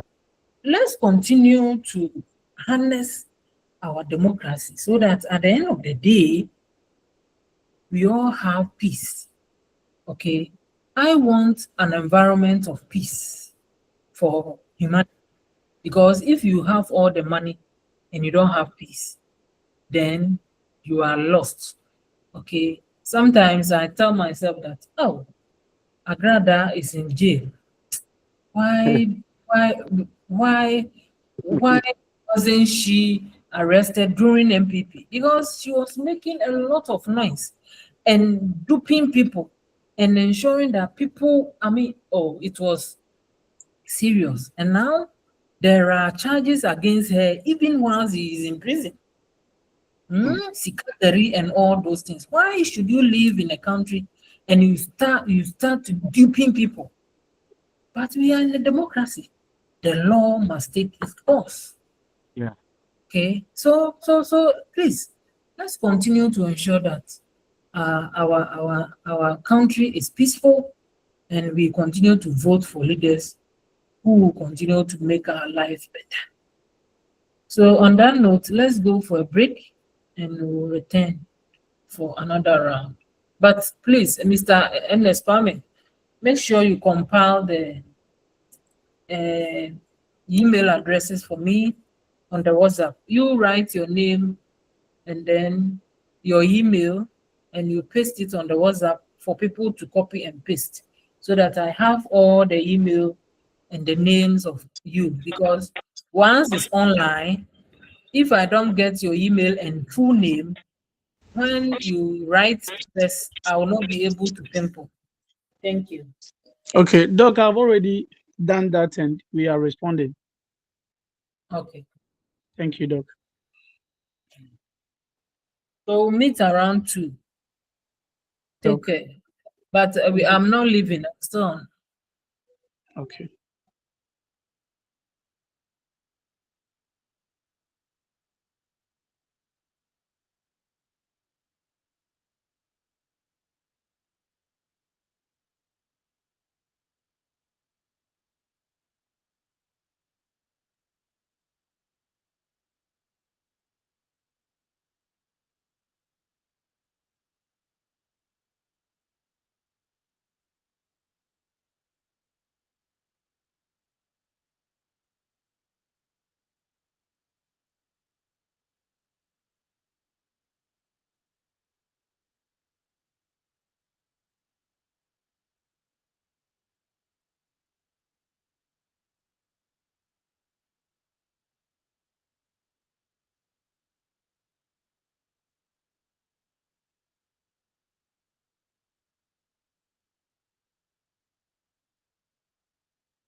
I'll come back and then continue.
Okay.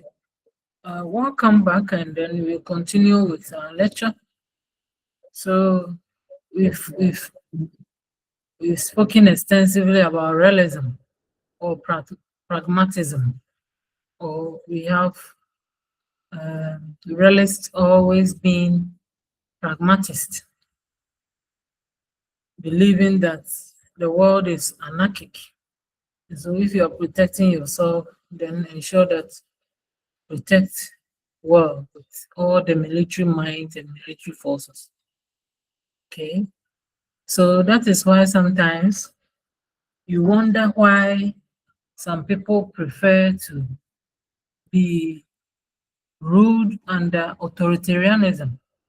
When you go to Latin America, a lot of them wants to be ruled under autocratic leadership because they know that some of the leaders are very, very, very corrupt.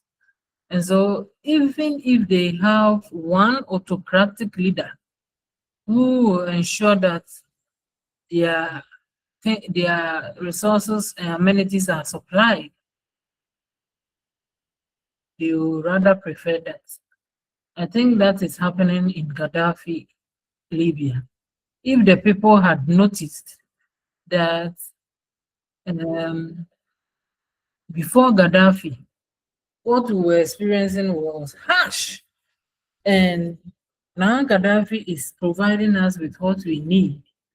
We shouldn't joke with the power we have. But they didn't notice that Gaddafi had been their ruler since, and so they had not experienced any form of hardship. But now that he is no more, that is where they are now seeing the realization that we've lost a great leader. Even that, people still believe that they don't prefer Gaddafi, especially those who are using the structures to loot the resources of that country. Such selfish leaders. They don't want the people. They are amassing wealth for themselves without thinking about the leaders. Okay.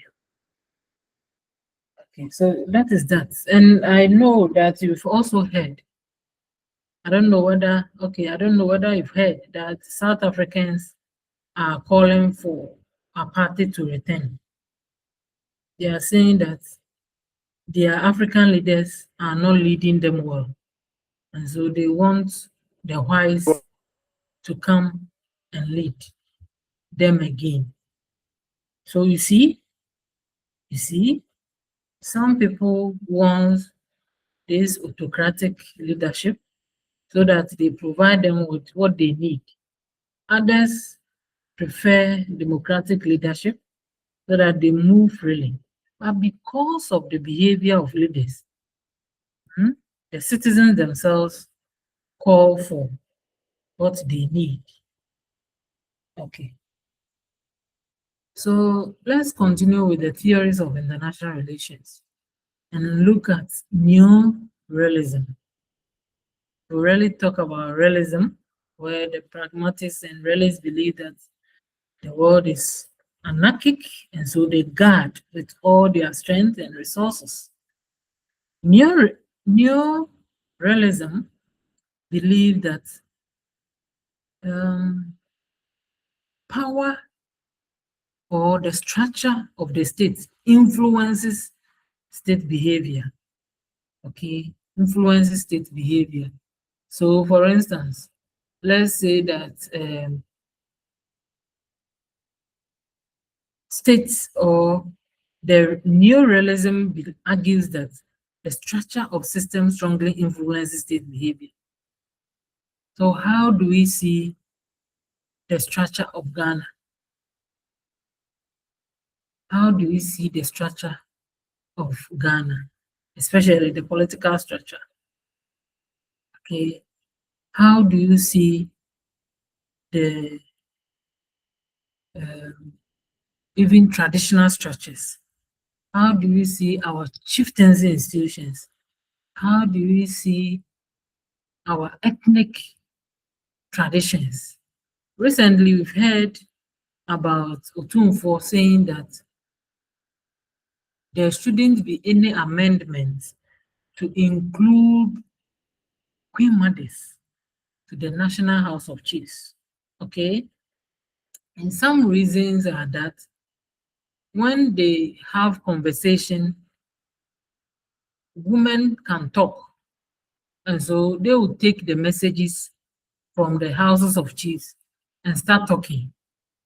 And so from time immemorial, our forefathers know how some women behave. They cannot keep quiet. They gossip a lot. And so they shouldn't make any amendments.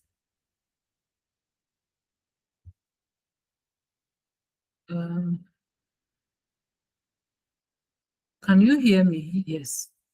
They shouldn't make any amendment to bring Queen Mothers to the National House of Chiefs.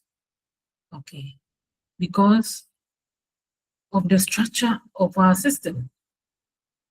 Okay. We have a chieftaincy where Queen Mothers rather nominate chiefs to be installed. So they know the power play, gender power relations at play here. So the structure influences the behavior. So when you look at our chieftaincy institution, the chiefs is the head.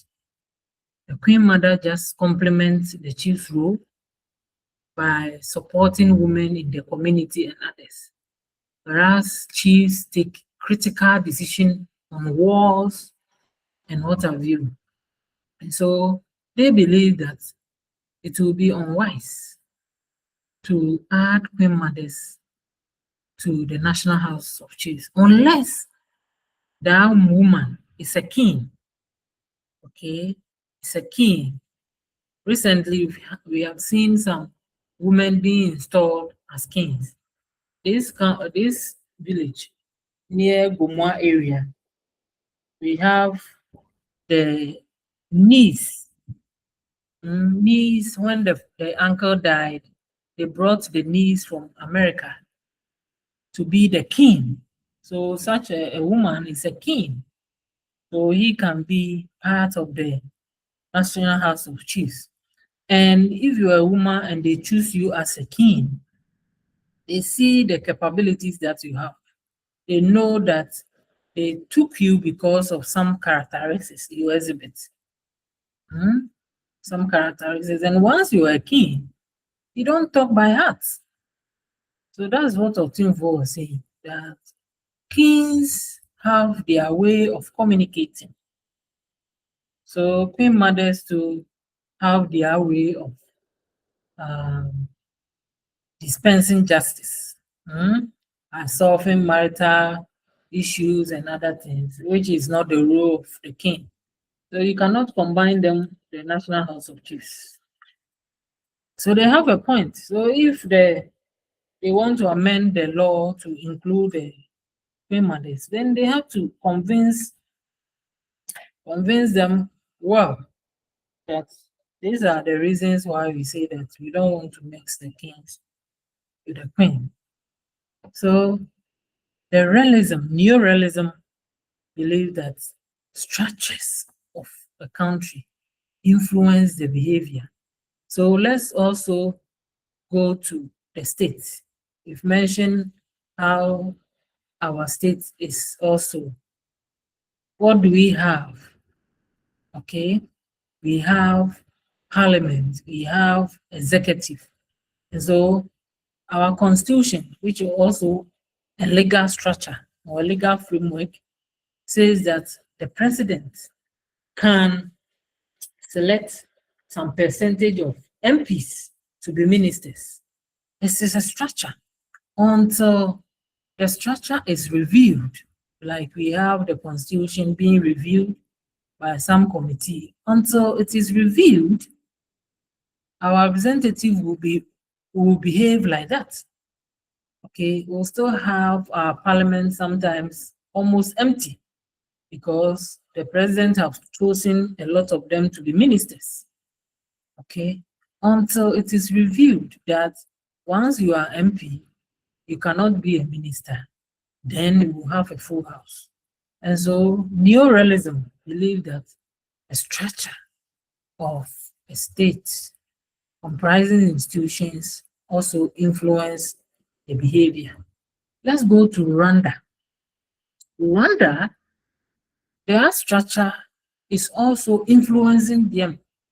They have proportional electoral system, and so they have percentage for women, and they even have percentage for the youth. So when they go to the polls, they reserve some seats for women, only women to contest. That is why Rwanda has highest majority of women in their parliament. And so their structure also influence their behavior. So a lot of women are also in their cabinet portfolio. So the real neo-realism believe that structure of the state influences the behavior of leaders.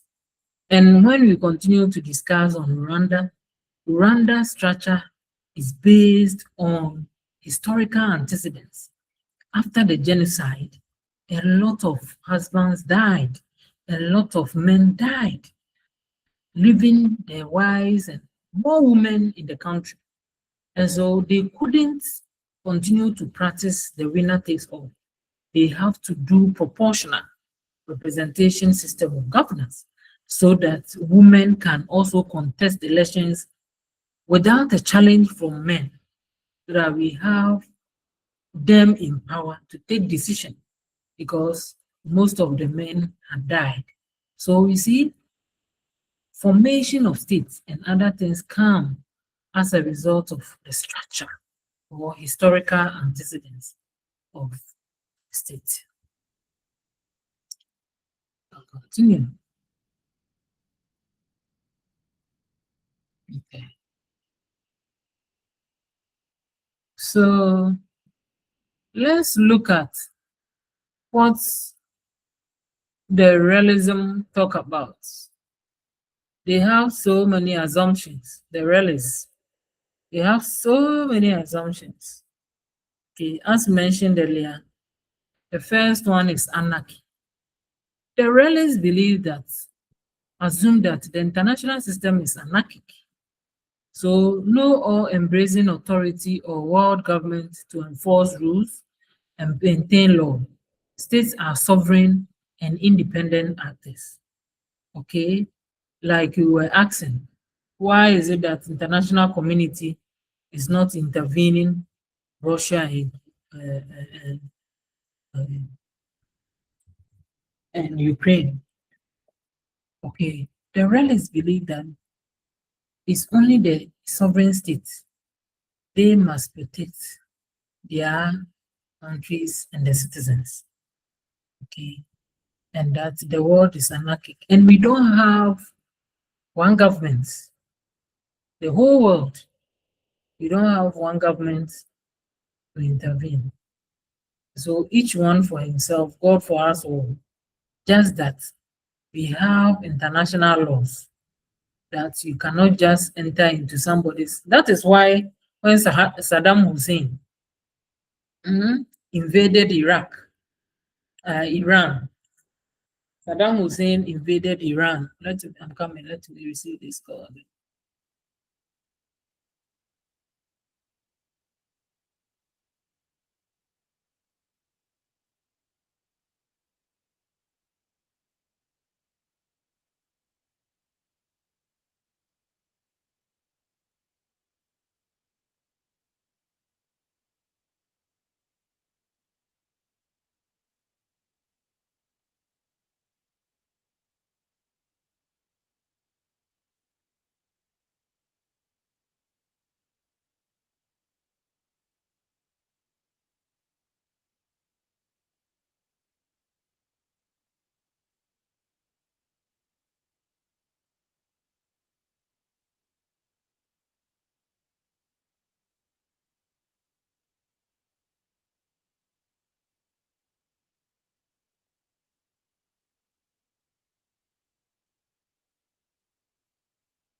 Sorry about that. So that is that. Okay. So we don't have Hello. we don't have one police for the world.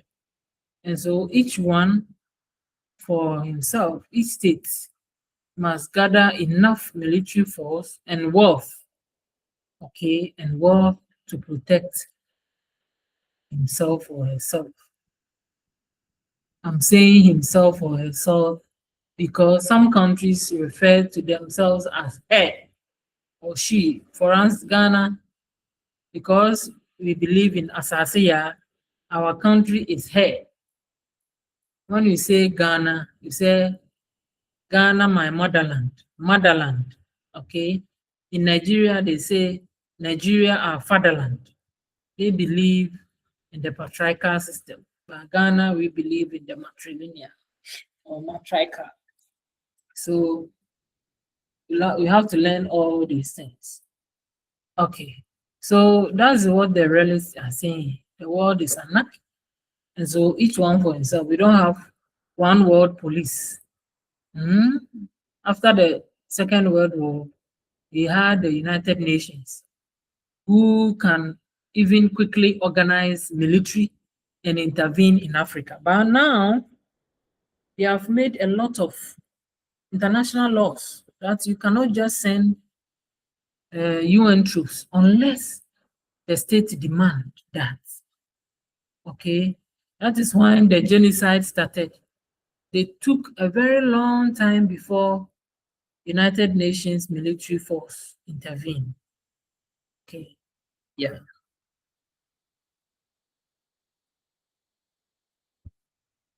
And one other key assumption is that state is a state-centric view. Realism assumes that states are rational, self-interested entities that seek to maximize their own security and power. As I've given Russia versus Ukraine, Israel versus Hamas. Okay, so it's state-centric. Everything boils down to the state. That is why a lot of people are agitating against Galamsey. They are accusing the government that the state is ours. Why is it that you are not fighting Galamsey? Why are you not using all the forces that you have to fight Galamsey? But it's so complex in the sense that the chiefs, okay, the chiefs are giving the power to those who are exploiting the land. So remember, the chiefs are the custodians of the land. Okay, that is why when it comes to the forest reserves, when the previous government passed laws for people to mine in the forest, Now this government have repealed that law. So if you are a miner, you are not supposed to mine in the forest anymore. Okay? Because the forest is a national reserve. It's a national asset. But individual communities, the chiefs are custodians. And so they are giving the land to exploiters. And so it's very complex. Okay, that is why the state is using the law. If you have not been given concession, you have no right to exploit the minerals, because the minerals, despite the fact that the land is for the custodians, the chiefs are custodians of the land. If you take any mineral from the land, it's for the state. And so that's why Gold Board, Gold Board are even purchasing from the miners. Okay, they are purchasing from the miners. The land, though the chiefs are custodians, if you are giving the land to somebody to exploit gold, the person must have concession and have the legal rights from the state, because the minerals is for the state. If they had not made the minerals to be the state, everybody at all can come from anywhere and do it, like what the Chinese are doing. That's why when they are clamped down, the chiefs cannot do anything, despite the fact that it's the chiefs who are giving them the land, because the minerals are for the state. So the realists believe that the world is state-centered. It's the state who can intervene to ensure that the people enjoy their livelihood. Another assumption by the realists is security dilemma. The realists argue that in self-help system, where states must rely on their own capabilities for security, one state's efforts to increase its security can lead to increase in security for other states. So state dilemma, that is what we are talking about. The state dilemma, where Ukraine wanted to liaise with NATO, okay, to protect its borders. Russia thought that his borders is at stake. And so the realists believe that security dilemma counts. There is the assumption that there is a security dilemma. Whilst one state is patrolling the borders, another state may think that he is threatening his or her borders. Okay, that is why the US, having the interest to establish their base in Ghana, Ghana allowed it because they are closer to Nigeria, and Boko Haram is kidnapping young girls, imprisoning Christians and others. And so we exchange. Because of security dilemma, Ghana says, come, establish your base here so that Boko Haram or terrorists will not come to our country. Though people were against that, the government has this reason to say that because of security dilemma, we are allowing the US to establish their base so that terrorists will be afraid of attacking us, and Boko Haram will not have any say coming to our country to attack us. So the realists, as they have said, anarchic world. And so if you are a state, gather all the resources, including military, to protect yourself, because no police man from anywhere is coming to protect you. Okay. So that is where Uganda also come in. Okay. Ugandans have taken the people for granted. And instead of the people to also stand up and fight against the state that is exploiting them, they are not standing up. Rather, the state is using the military men to brutalize the people and brutalize the opposition leaders until the people rise up against the state. The state will continue to use their power to disadvantage the people because the world is real and people are amassing wealth, people are exploiting resources, and it's the responsibility of the state to protect the people. But if you don't have good leaders, that is where the people suffer. Okay, so let's go to the next one, which is national interest.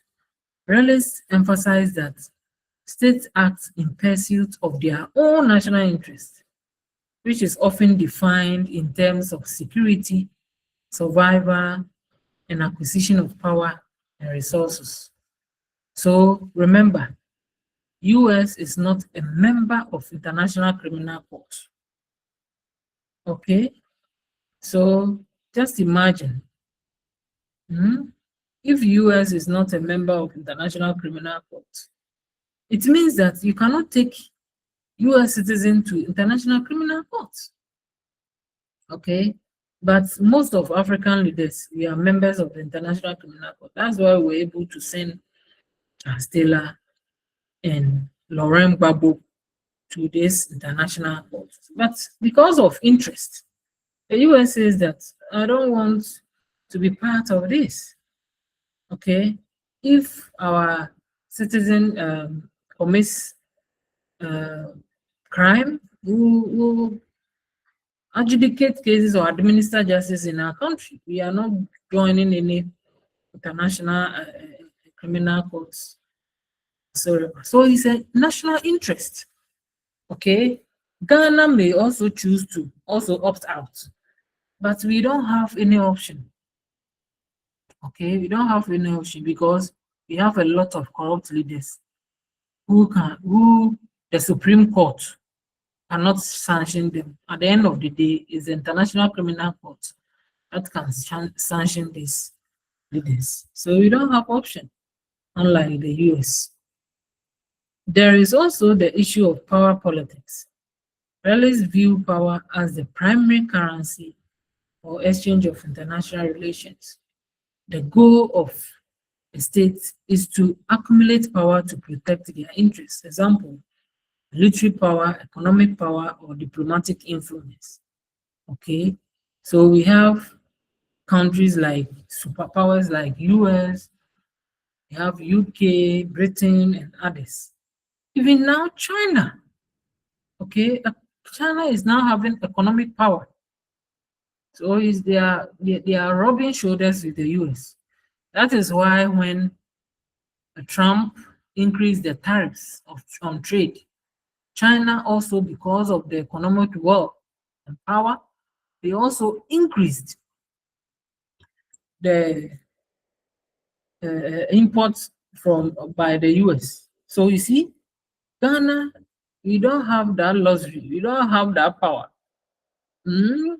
When Trump speaks, it's now that we are also showing something that when they speak, we also flexes ourselves.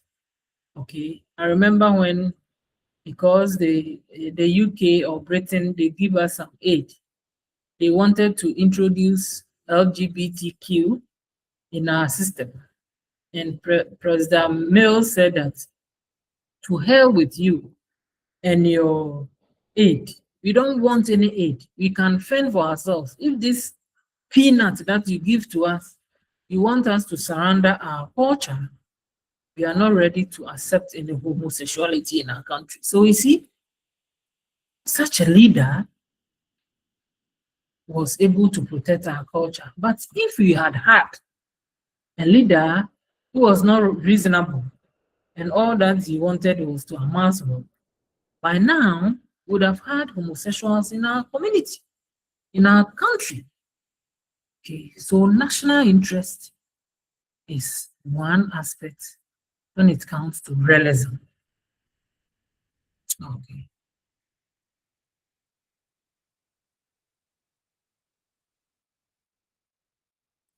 Another assumption is conflict and competition. Realists believe that competition and conflict between states are inevitable due to the anarchic nature of the international systems. States are constantly vying for relative gains in power and influence. Okay, so the realists, they believe that, of course, there's competition and conflict in the world. Okay, competition and conflict in the world. And so, if you are aware that this is at stake, then a state, you don't have to joke at all. If there's competition, even when you look at our football, it's competition. Though we are happy when we are playing, it's competition. Okay. And when it comes to natural resources, you see how Ivorians or La Côte d'Ivoire sent Ghana to The Hague, International Criminal Court, to interpret the maritime law, the borders, the boundaries. It's a competition for natural resource, the oil that we discovered at 3 Points. So the world is in competition for resources, power, and everything. So if you are having leaders managing the state and you don't have proactive leaders, you have corrupt leaders like what we have in Rwanda and Uganda, then the people will continue to suffer. You have corrupt leaders who, like those in Benin and Togo, the people will continue to suffer. Okay, so this is what we Ghanaians we have. We are learned, so all the time we try as much as possible to put leaders who are learned into leadership positions so that they continue to provide our needs.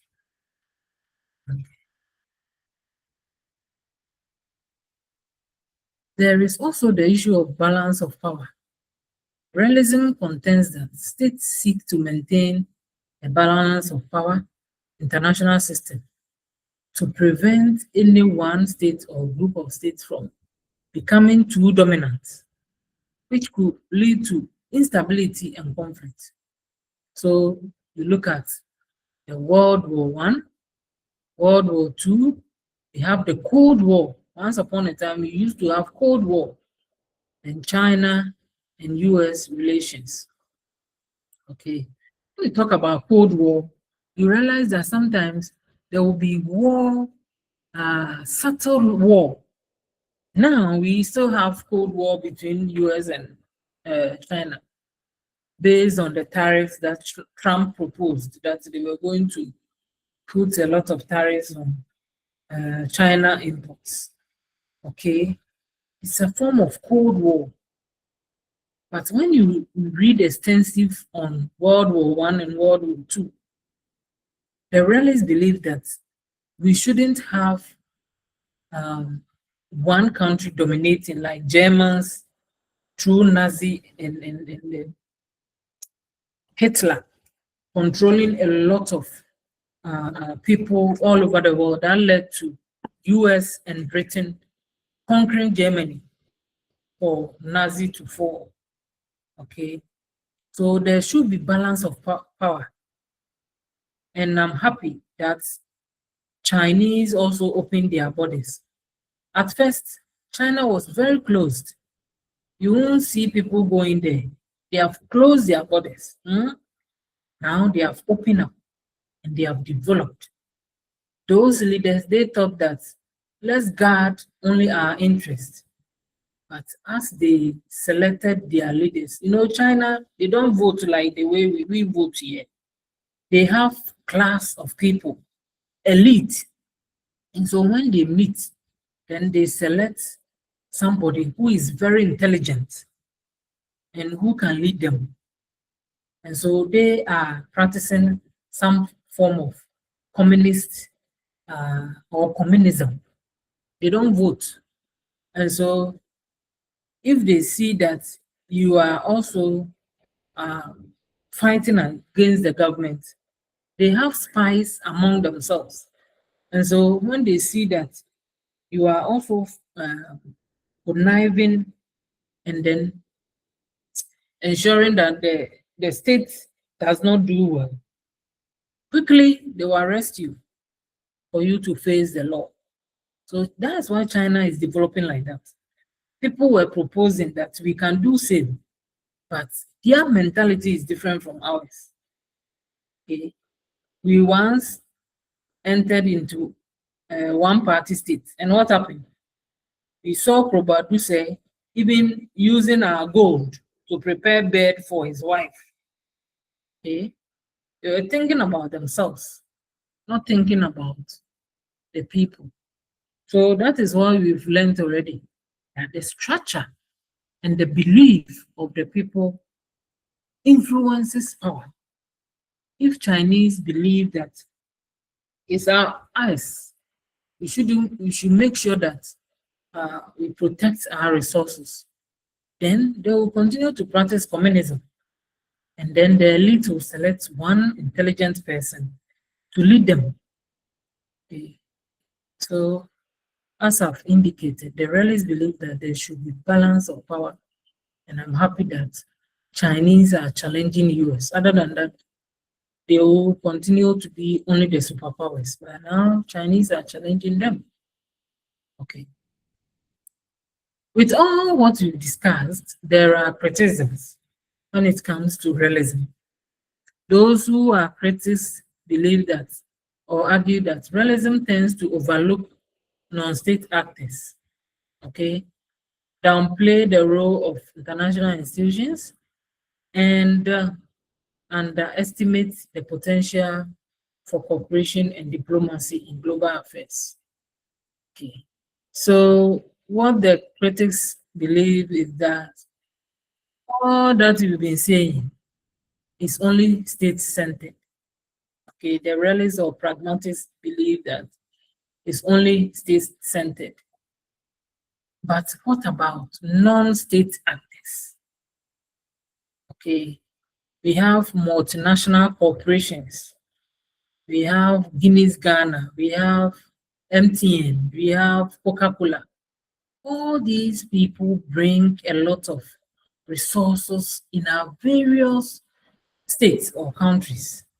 So the critics believe that if the realist is only concentrating on the states and for only self-interest or national interest, then they are not doing well. What about other non-state actors like corporations who bring a lot of resources into the country? Okay, so that is one criticism that is against the realists. Okay. Before we continue, do we have any question or suggestion? You have questions? Or if you need any clarification, you can mention them. Before we continue, please, those who came and have not written your name, please mention your name so that I'll cross-check with what you submit to the WhatsApp. I have a register here so that I have all your names here. If you haven't mentioned your name and introduce yourself, please do so during this period that we are relaxing, as we wait for questions.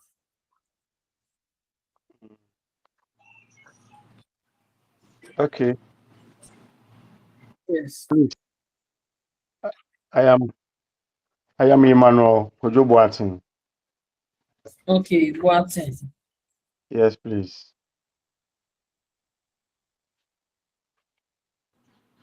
Emmanuel. Please, I am Gideon. I'm coming. I'm Kojo. Is it Kojo or Kwajo? It's Kojo, Kojo. Okay, Boateng. Yes, Okay, please. that's it. Okay. Yeah, Emmanuel, where are you? Please, I'm in Ashanti region. Oh, I'm okay. currently at Mampontin. Okay. Okay. And what was your first course that you did before this one? What did you do? You mean this? Course Yeah, the of one you used to enter this course. Your oh previous yeah, I did Ghanaian language tree. okay. Is it a bachelor degree? Basic, yeah. Okay. I did basic. Oh, okay, basic. Okay, basic education. Yes, please. Oh, okay. Mhm. Ashanti region. Yes, please. Okay. And then who else, please? But please, they or say to Gideon. Osei? To Gideon. Okay, Osei to okay. Also, give us some background. What did you do? I read my first bachelor was basic education, social studies. Oh, After okay. that, I came to UCC to do my master's, MEd in social studies. But my Okay. first degree was basic education. Oh, okay. So I want to remove the basic from the first degree Okay. so that I can proceed. So the last course I did was master's in education, social studies. Oh, So that's why I'm okay. offering this course so that I can have Okay. Bachelor of Education, so the basic education. Okay. I'm at Asante Reading, offensive to be precise. Oh, okay.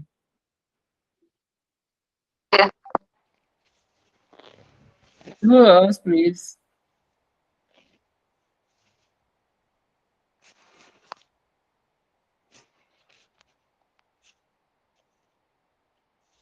Yes, who else has not introduced himself?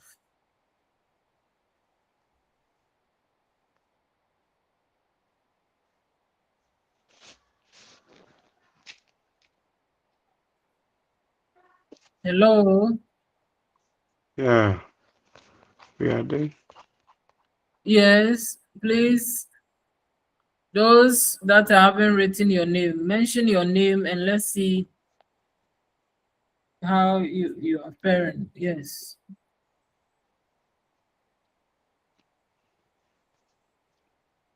Yes. Who are here that haven't written your name?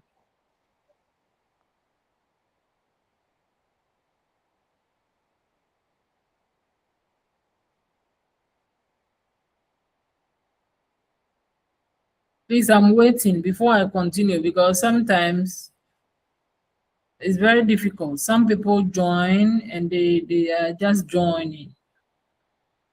So once you mention and then you give us your background, it means that you are part of us. But if you are just there and then you don't talk, you don't participate, you don't ask any question, then we don't consider you as part of us. So please, Dog, us, dog, yes. dog. This Festus, you took me through comparative politics. The first blog. Is it necessary for me to introduce myself? Yes, because this is international relations. It's not comparative politics anymore. I hear, dog. I'm Festus, dog. Festus Tenami. I have Okay. first degree in basic education and then MPhil in educational administration. That's for the masters. And then I'm doing BS social sciences. Okay.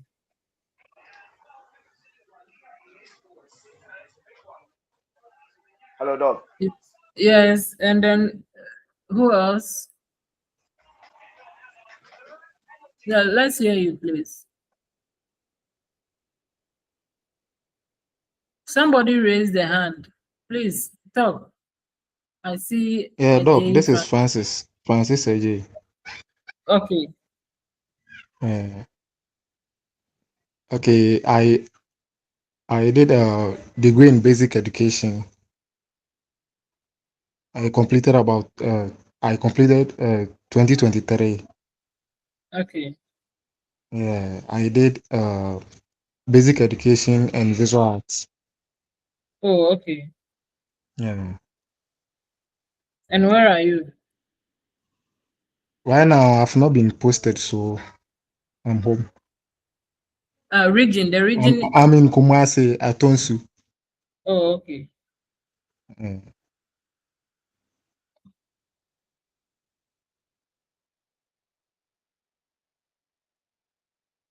Okay, thank you very much. Okay. You're welcome, Doc. I also saw somebody, Simbi David. Please introduce yourself.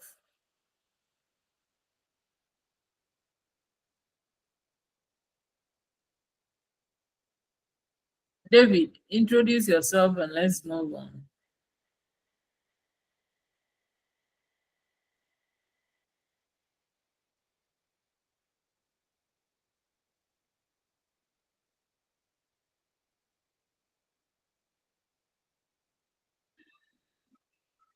Hello, Doc.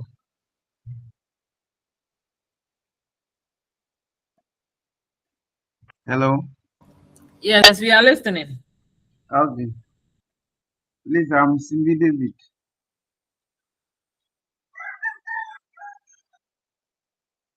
Yes. Where are you now? I'm in the Bota region, Ovoy to be precise. Oh, okay.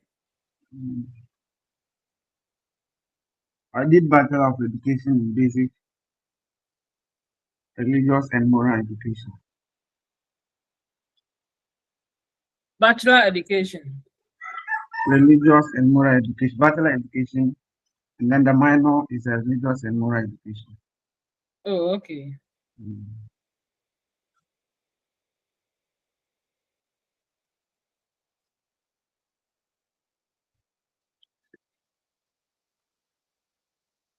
Okay, that's fine. Okay, so we'll continue. If there are people who haven't introduced themselves, we are still here. Then we will take your information. Okay, so we'll continue. So despite the criticisms, realism is real. Okay, so realism remains a fundamental theory in the field and continues to inform discussions about international politics and security. Okay. So once we still don't have international police, somebody that we have as a world president, it means that the realists believe that states must take control of their affairs. I'm hoping that even if it's not our generation, once we have established that the world is not coming to an end now, one day we'll have international body that will be the police for all, so that we'll have very massive army. When we see that a country is misbehaving and beating up opposition leaders like we are seeing in Wine, then they will organize themselves and intervene quickly. Okay, I'm hoping, even if it's not in our generation, one day, maybe after 200 years to come, we will have international police officer who will be the president for the whole world and then supervise everything. But for now, the states are on their own. And it's because of that that we are having relationships among ourselves, like we have with Jamaica when they were suffering, we sent military engineers.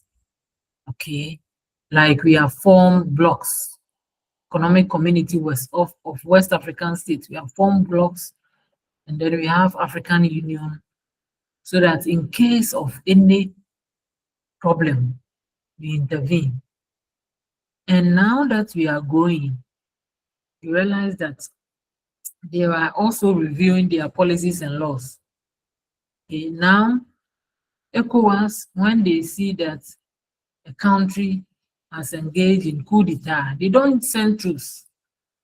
They wanted to send troops during the Mali coup, Burkina Faso, but because we are learning, now the world is becoming a global village, experts advised against that.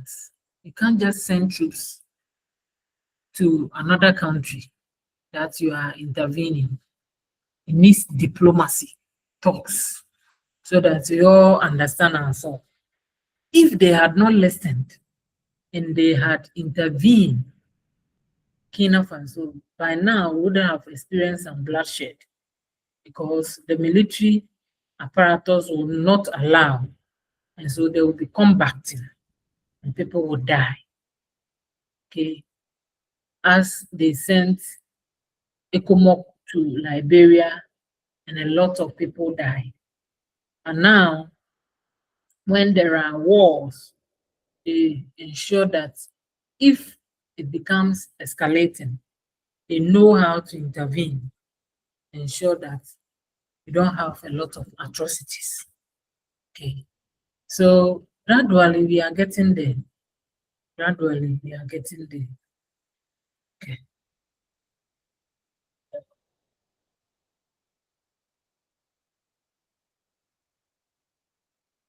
Okay, we finished with realism.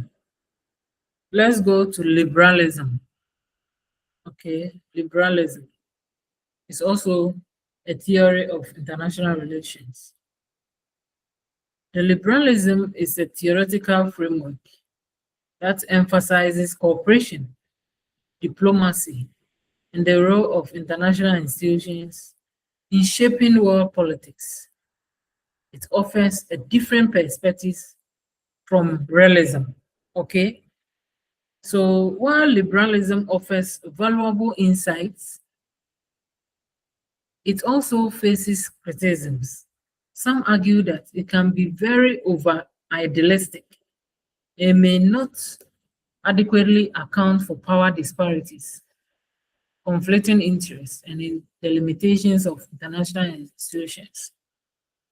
Okay, so let's look at some of the key features of liberalism. That's why we've been hearing about a liberal democracy. Okay, is some form of opposite to realism. Okay, whereas liberalism is talking about cooperation and interdependence. Okay, realists believe that you, the state, take charge. Liberals believe that states can work together to achieve common goals and mutual benefits. Okay, they argue that globalization and interdependence in areas like trade, finance, and communication incentivize states to cooperate.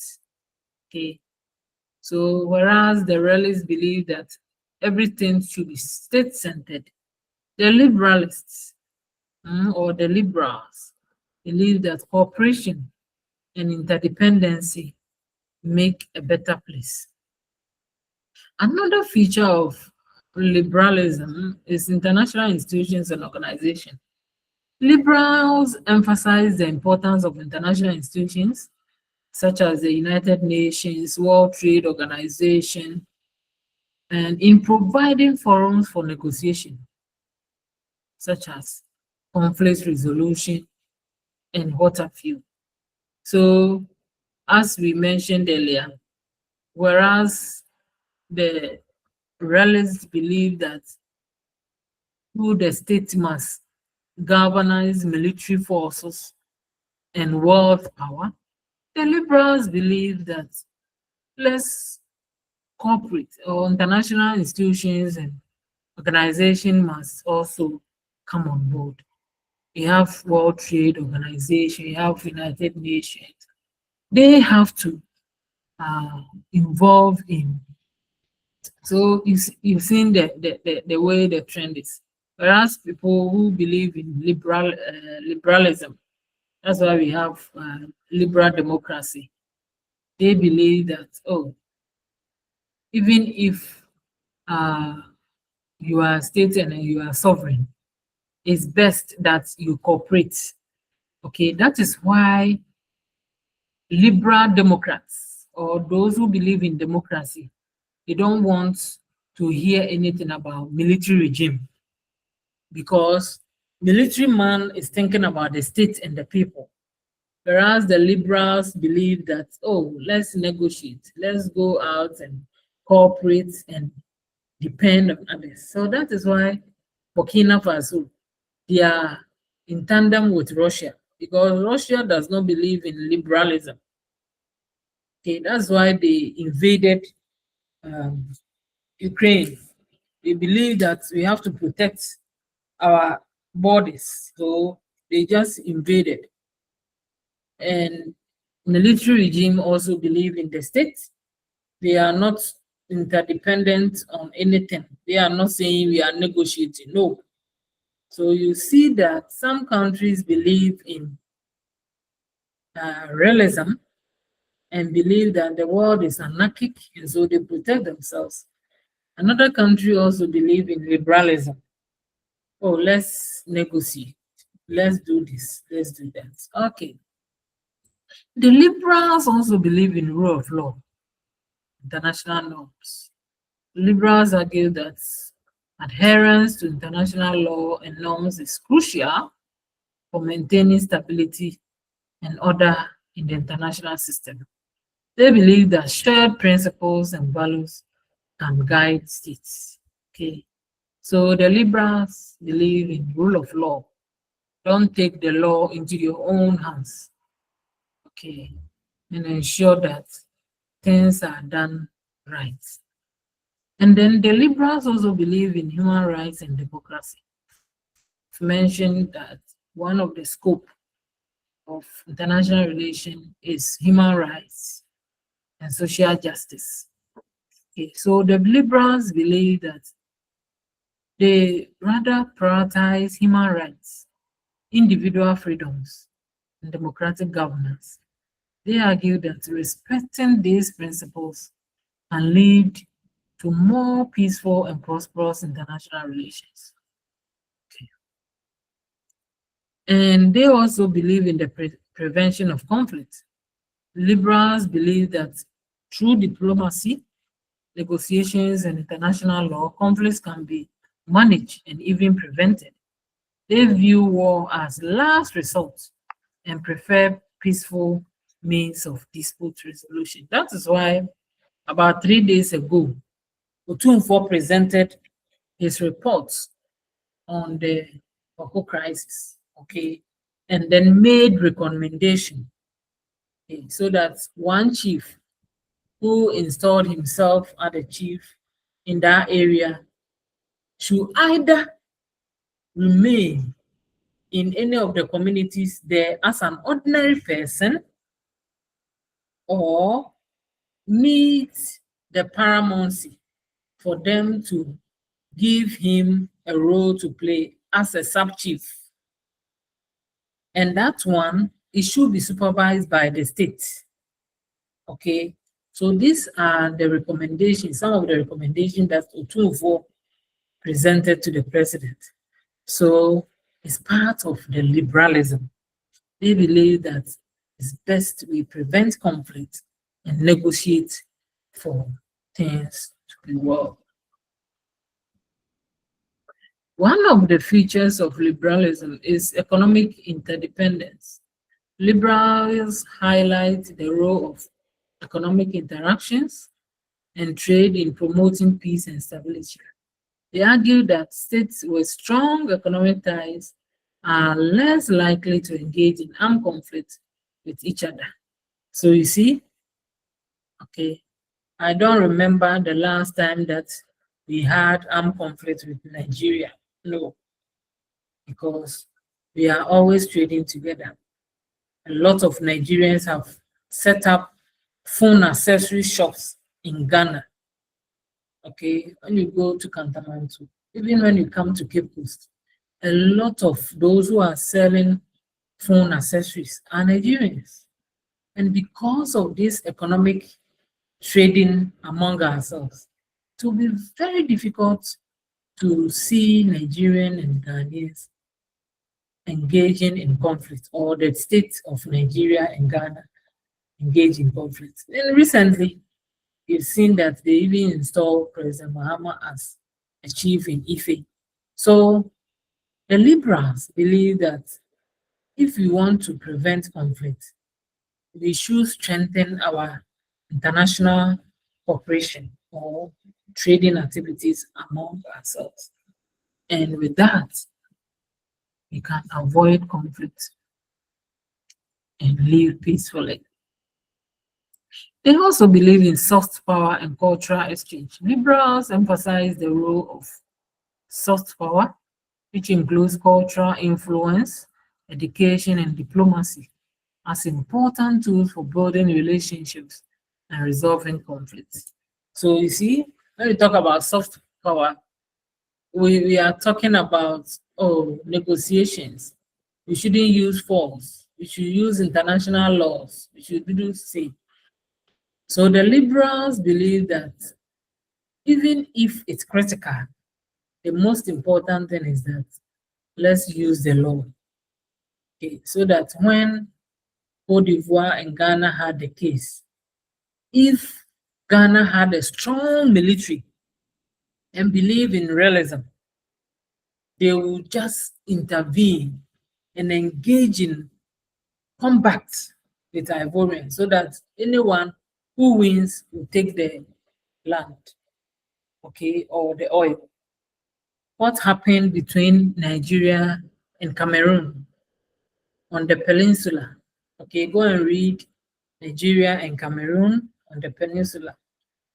Nigeria and Cameroon were combating or in conflict, armed conflict, because of a piece of land that divide Nigeria and Cameroon. Okay, and so you go and read, and you see that if they had believed in liberalism, that conflict wouldn't have occurred. Now that they are all practicing democracy, we've not heard about any conflict or combating between these countries. So that is what the liberals believe in. Use soft power, use the law, negotiations, so that we all have a peaceful world. The liberals recognize the importance of non-state access, including NGOs, multinational corporations, and civil society groups influencing international relations. Okay, so whereas the realists believe that it's only the state-centered, the liberals believe in non-state actors like NGOs, civil society groups, even the media. That's why we have media, freedom of media here. The media cannot be free in Russia. Okay, the media cannot be free in China because they don't believe in liberalism. They believe that the world is anarchic, so you don't have to sit down for somebody to expose your things in the world. But that's what the media is doing. So the liberals believe in freedom of expression. Civil societies can stand up and even criticize the state. NGOs can come to our communities and develop whatever. Okay, so that is what the liberals believe in. The liberals also believe in free markets. Okay, so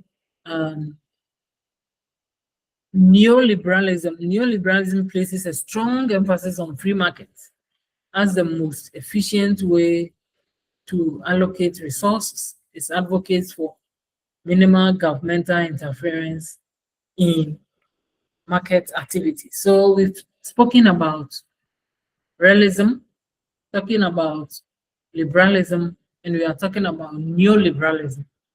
With the neoliberalism, they are not talking anything about states or governments. All that they are talking about is free market. So that you open up your free. That's why we have MTN, Telecel, Tigo, and what have you. That is the neoliberalism, free market. That's why we also have a lot of Chinese goods in our market.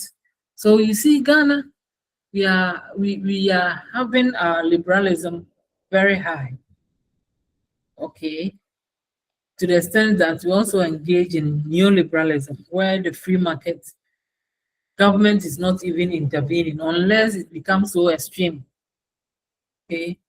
It's just recent that when MTN was exploiting citizens of Ghana, when it comes to data, it's Sam George and even DSTV. DSTV is also making money across Africa, Nigeria, in Ghana.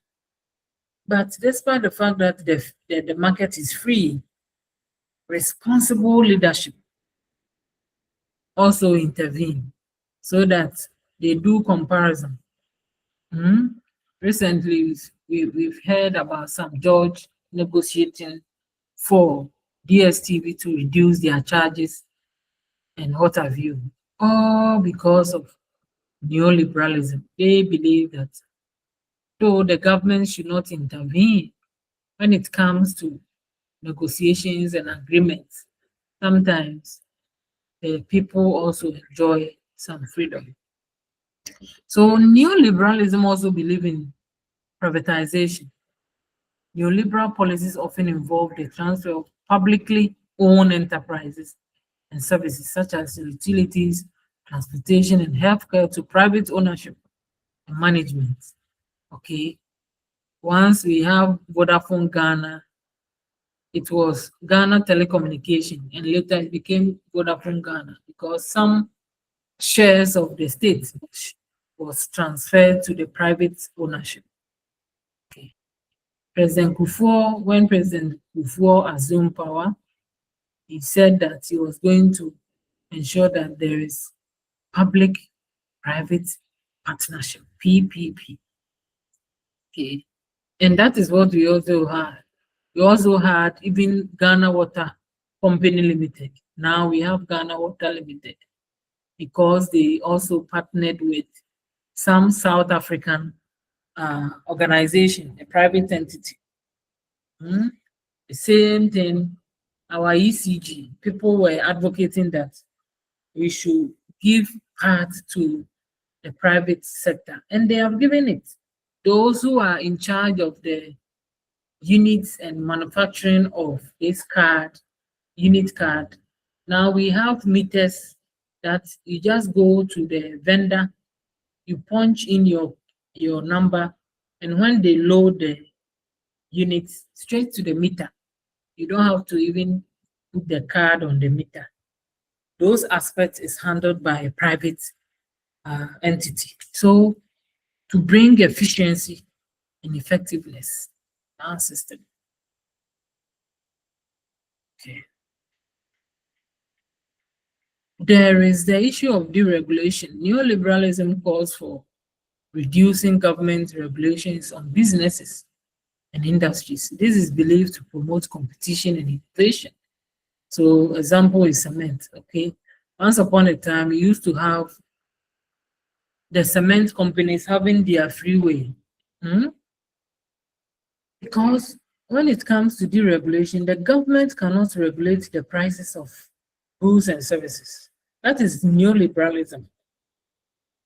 Okay, neoliberalism, free markets, privatization, deregulation. So the government cannot regulate prices. That's why sometimes when it's coming to election and the people do not like that particular government, they increase the prices and then increase inflation. Hardship is intensified, and that will force citizens to vote the government out. Look at what those in the Apostle kind they did. Okay, during Muhammad's 2016 election, they hyped the prices so that people will vote against Muhammad. The same thing that they did to Akufo-Addo government, the previous government, they also did the same. So because of deregulation, the government cannot regulate prices. Recently, they have told other companies that if, especially Gasem, if they want the government to use their cement, okay, despite the fact that it's Ghana Cement, it's run by a private entity. So if they want government to buy their cement during the construction of roads, they have to reduce it. Do you think that if the government had the power to regulate the prices, they wouldn't have done that? No, they wouldn't, because we are practicing neoliberalism, believing that the government cannot regulate businesses. Okay.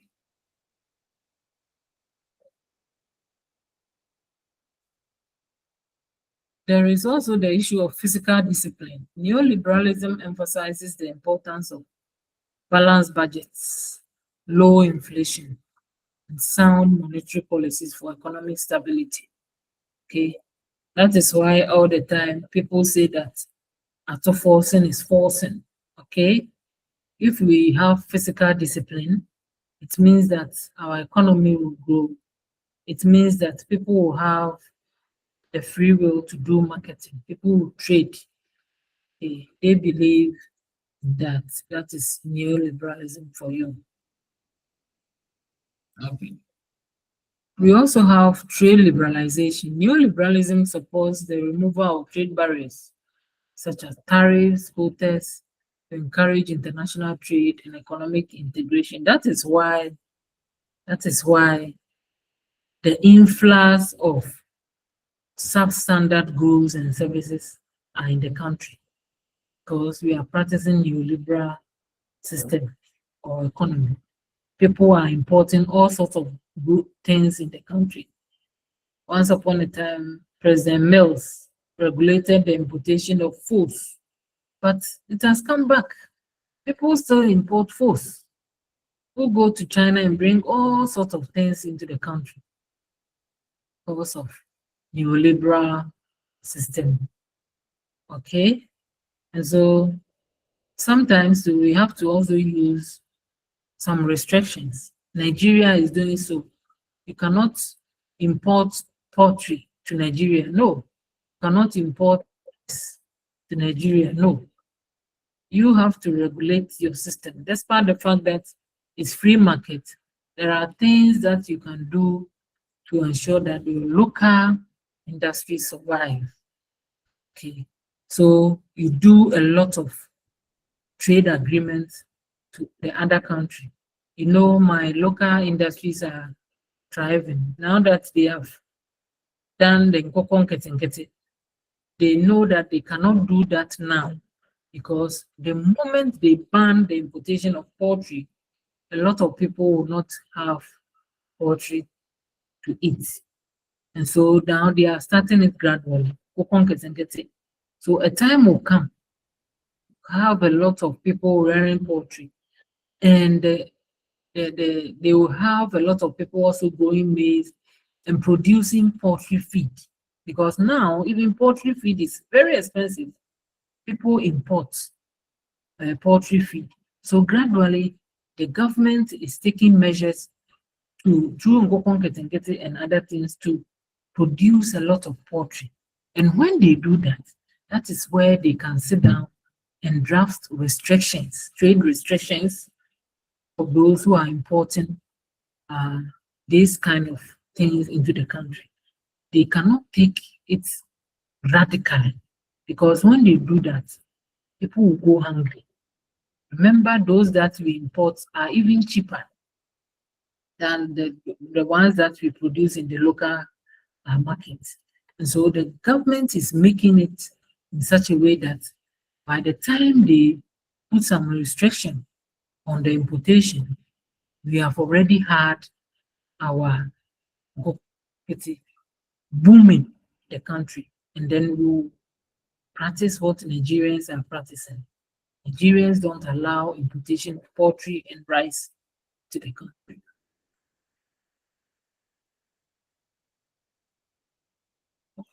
There is also the emphasis on individualism.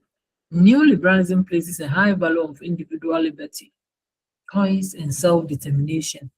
It believes that individuals are best positioned to make decisions about their lives. Okay.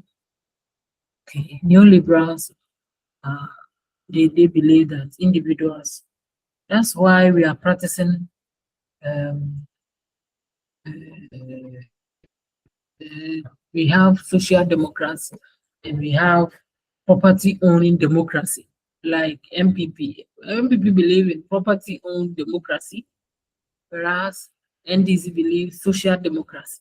Social democracy in the sense that the state will provide for everybody whatever we gain, individuals will share among ourselves.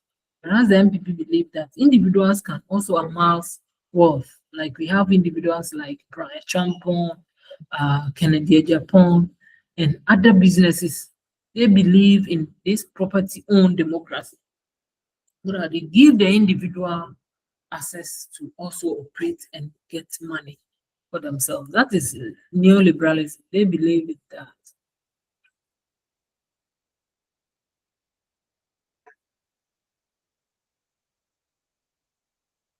And we also have meritocracy. Okay. Neoliberalism contends that individuals should be rewarded based on their skills, talents, and economic contributions rather than through government intervention or social programs. Okay. So neoliberals, they believe that, oh, once we also believe in individualism, make sure that even if we are promoting somebody, let's base it on merit. Okay, the government should not just stand up and say that I'm promoting some individual because the person is a government official or so neoliberalism do not encourage nepotism and favoritism. All that they believe in merit, so that we have equality in our system. They believe that if you want to employ people, look at their certificates, their experience, and use genuineness and not partiality to appoint. That is what they believe in. And so you realize that because we believe in democracy, which is part of neoliberal system, the moment a government appoints cronism or his cronies and family members and doesn't give opportunity to others, see that people will be complaining, because it means the government is going against the belief that meritocracy must rule. Neoliberals also believe supports global economic integration, including the free movement of goods, services, and capital across borders. So that is why a lot of countries within the ECOWAS sub-region, we allow free goods and services. So Nigerians bring their goods from Nigeria with less dollar amount and sell it in Ghana in the cedi equivalent. They have a lot of, so they even see the cedi as their dollar, because our cedi is very heavy compared to their naira. Okay, so because of that, they believe in neoliberals believe in globalization, where people can move across the borders. We have Lome. People go to Lome and buy a lot of cheap products and come and sell in the country and have a lot of money. Okay, a lot of people travel to China and buy a lot of goods and send it to Ghana and then sell it. It's part of globalization. Critics argue that neoliberal policies can increase income inequality, as benefits may not be distributed equally across society. Now that we are thinking about individualism and property-owned democracy, the critics of neoliberalism believe that It creates inequality. Individuals who are strong will have money against vulnerables or the underprivileged. Okay. So the critics of neoliberalism say that if we say free trade without regulation, allowing everybody to do whatever he wants to do, there will be inequality because those who don't have money will continue to be poor. So that is what the critics are saying.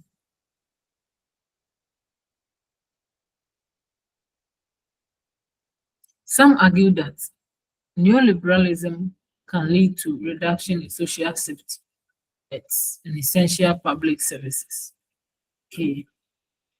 Market failures. Critics contend that unregulated markets can lead to market failures such as environmental degradation or financial crisis. So have you seen why Galamsey is destroying our environment? Because we are practicing this neoliberal system. Okay. And the critics are saying you have made everything free. You have made everything free. And so anybody at all come to the country and exploit our resources because of neoliberalism. You don't want to go the hard way. You want soft power. You want negotiation. And so even this government is saying that when we arrest foreigners who are galamseyers, we should deport them instead of sending them into prison. All based on the ideology of neoliberalism. Okay. And that is what the critics are saying. That when you do that, you are destroying your environment. You can't go to China. They are practicing communism. They don't believe in that individualism. They believe that it's state-centered. The state is providing for the people. And so everything the state must take it on board. And so they will not allow you, a foreigner, to come and destroy the land. That's why they are all running to countries that are practicing neoliberalism. And that is leading to the destruction of our sources, including the environment. Okay, so that is where we've reached. We've been able to talk about international politics, be able to talk about international relations. We've been able to discuss the realists. We can mention some of the prominent realists. We can also talk about three key aspects of realism. We can also briefly explain three key aspects of liberalism. Okay, so you have self-assessment. How do you explain international politics? What is international relations? Briefly explain who the realist international relations are. What are some prominent realists have you come across? Briefly explain three key aspects of realism. Briefly explain three key aspects of liberalism. Thank you very much. And so we'll take about some few minutes for discussions, clarification, and then we call it a day. So try as much as possible to answer the self-assessment questions, and it will help you a lot. Because if you are able to sit down and solve some of the questions, when it appears in the exams, you don't find yourself wanting, and all the things in the slides will appear in the exams. So when you take your recordings and you are reading, you make sure that you learn, you read around, and when you are asked a question, you'll be able to answer. I hope you understand what you've discussed this. If you don't have any, if you have a problem with any issue that we discuss, please bring it before we close. Thank you.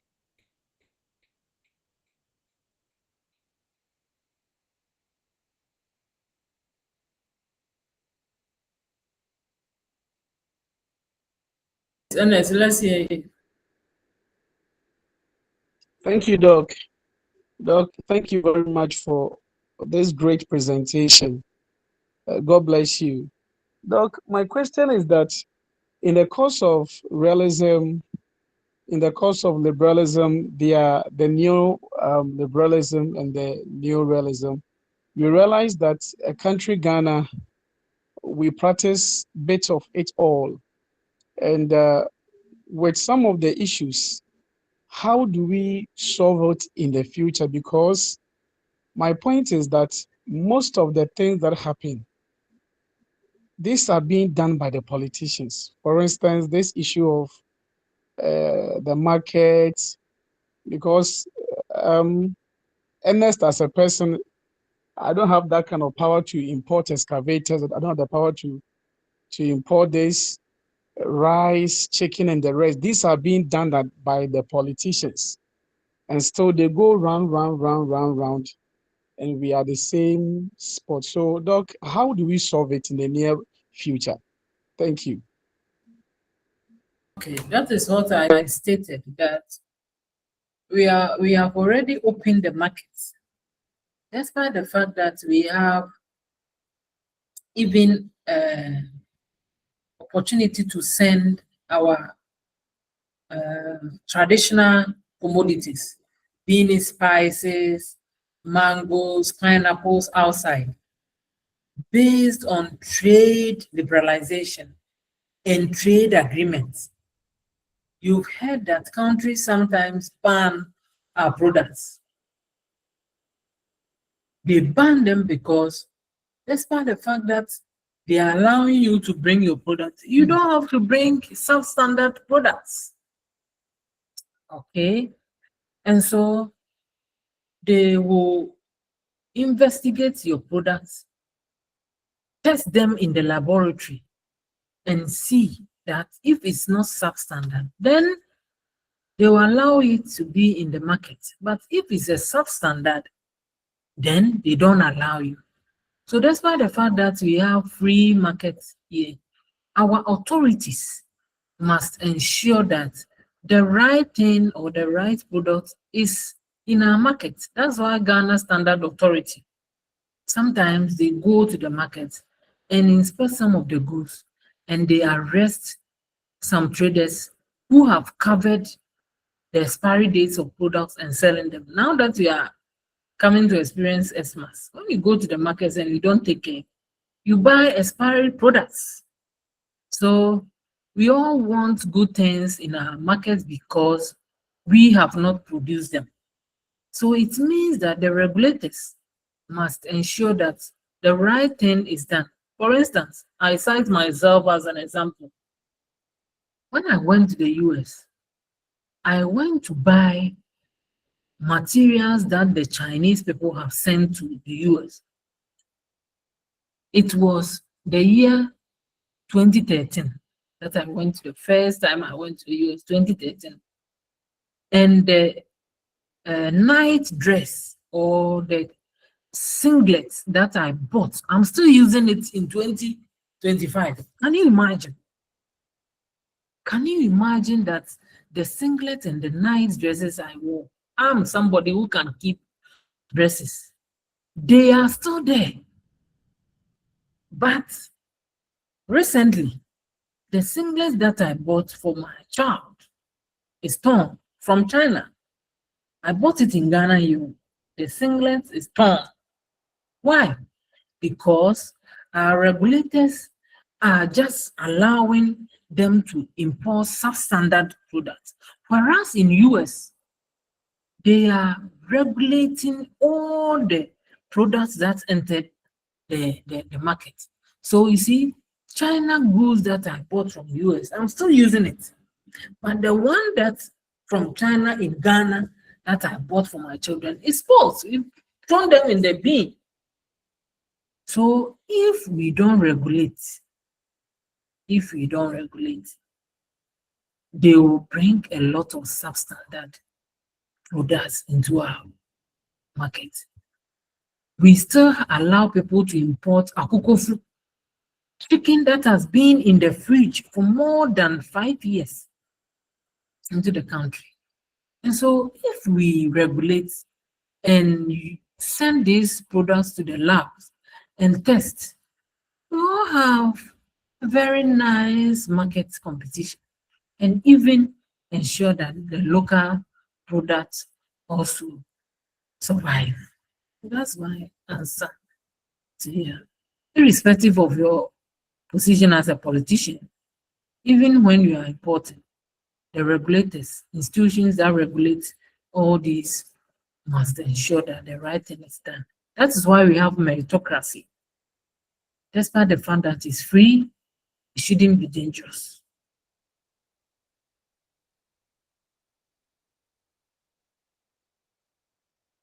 Can we have Please. more? Yes.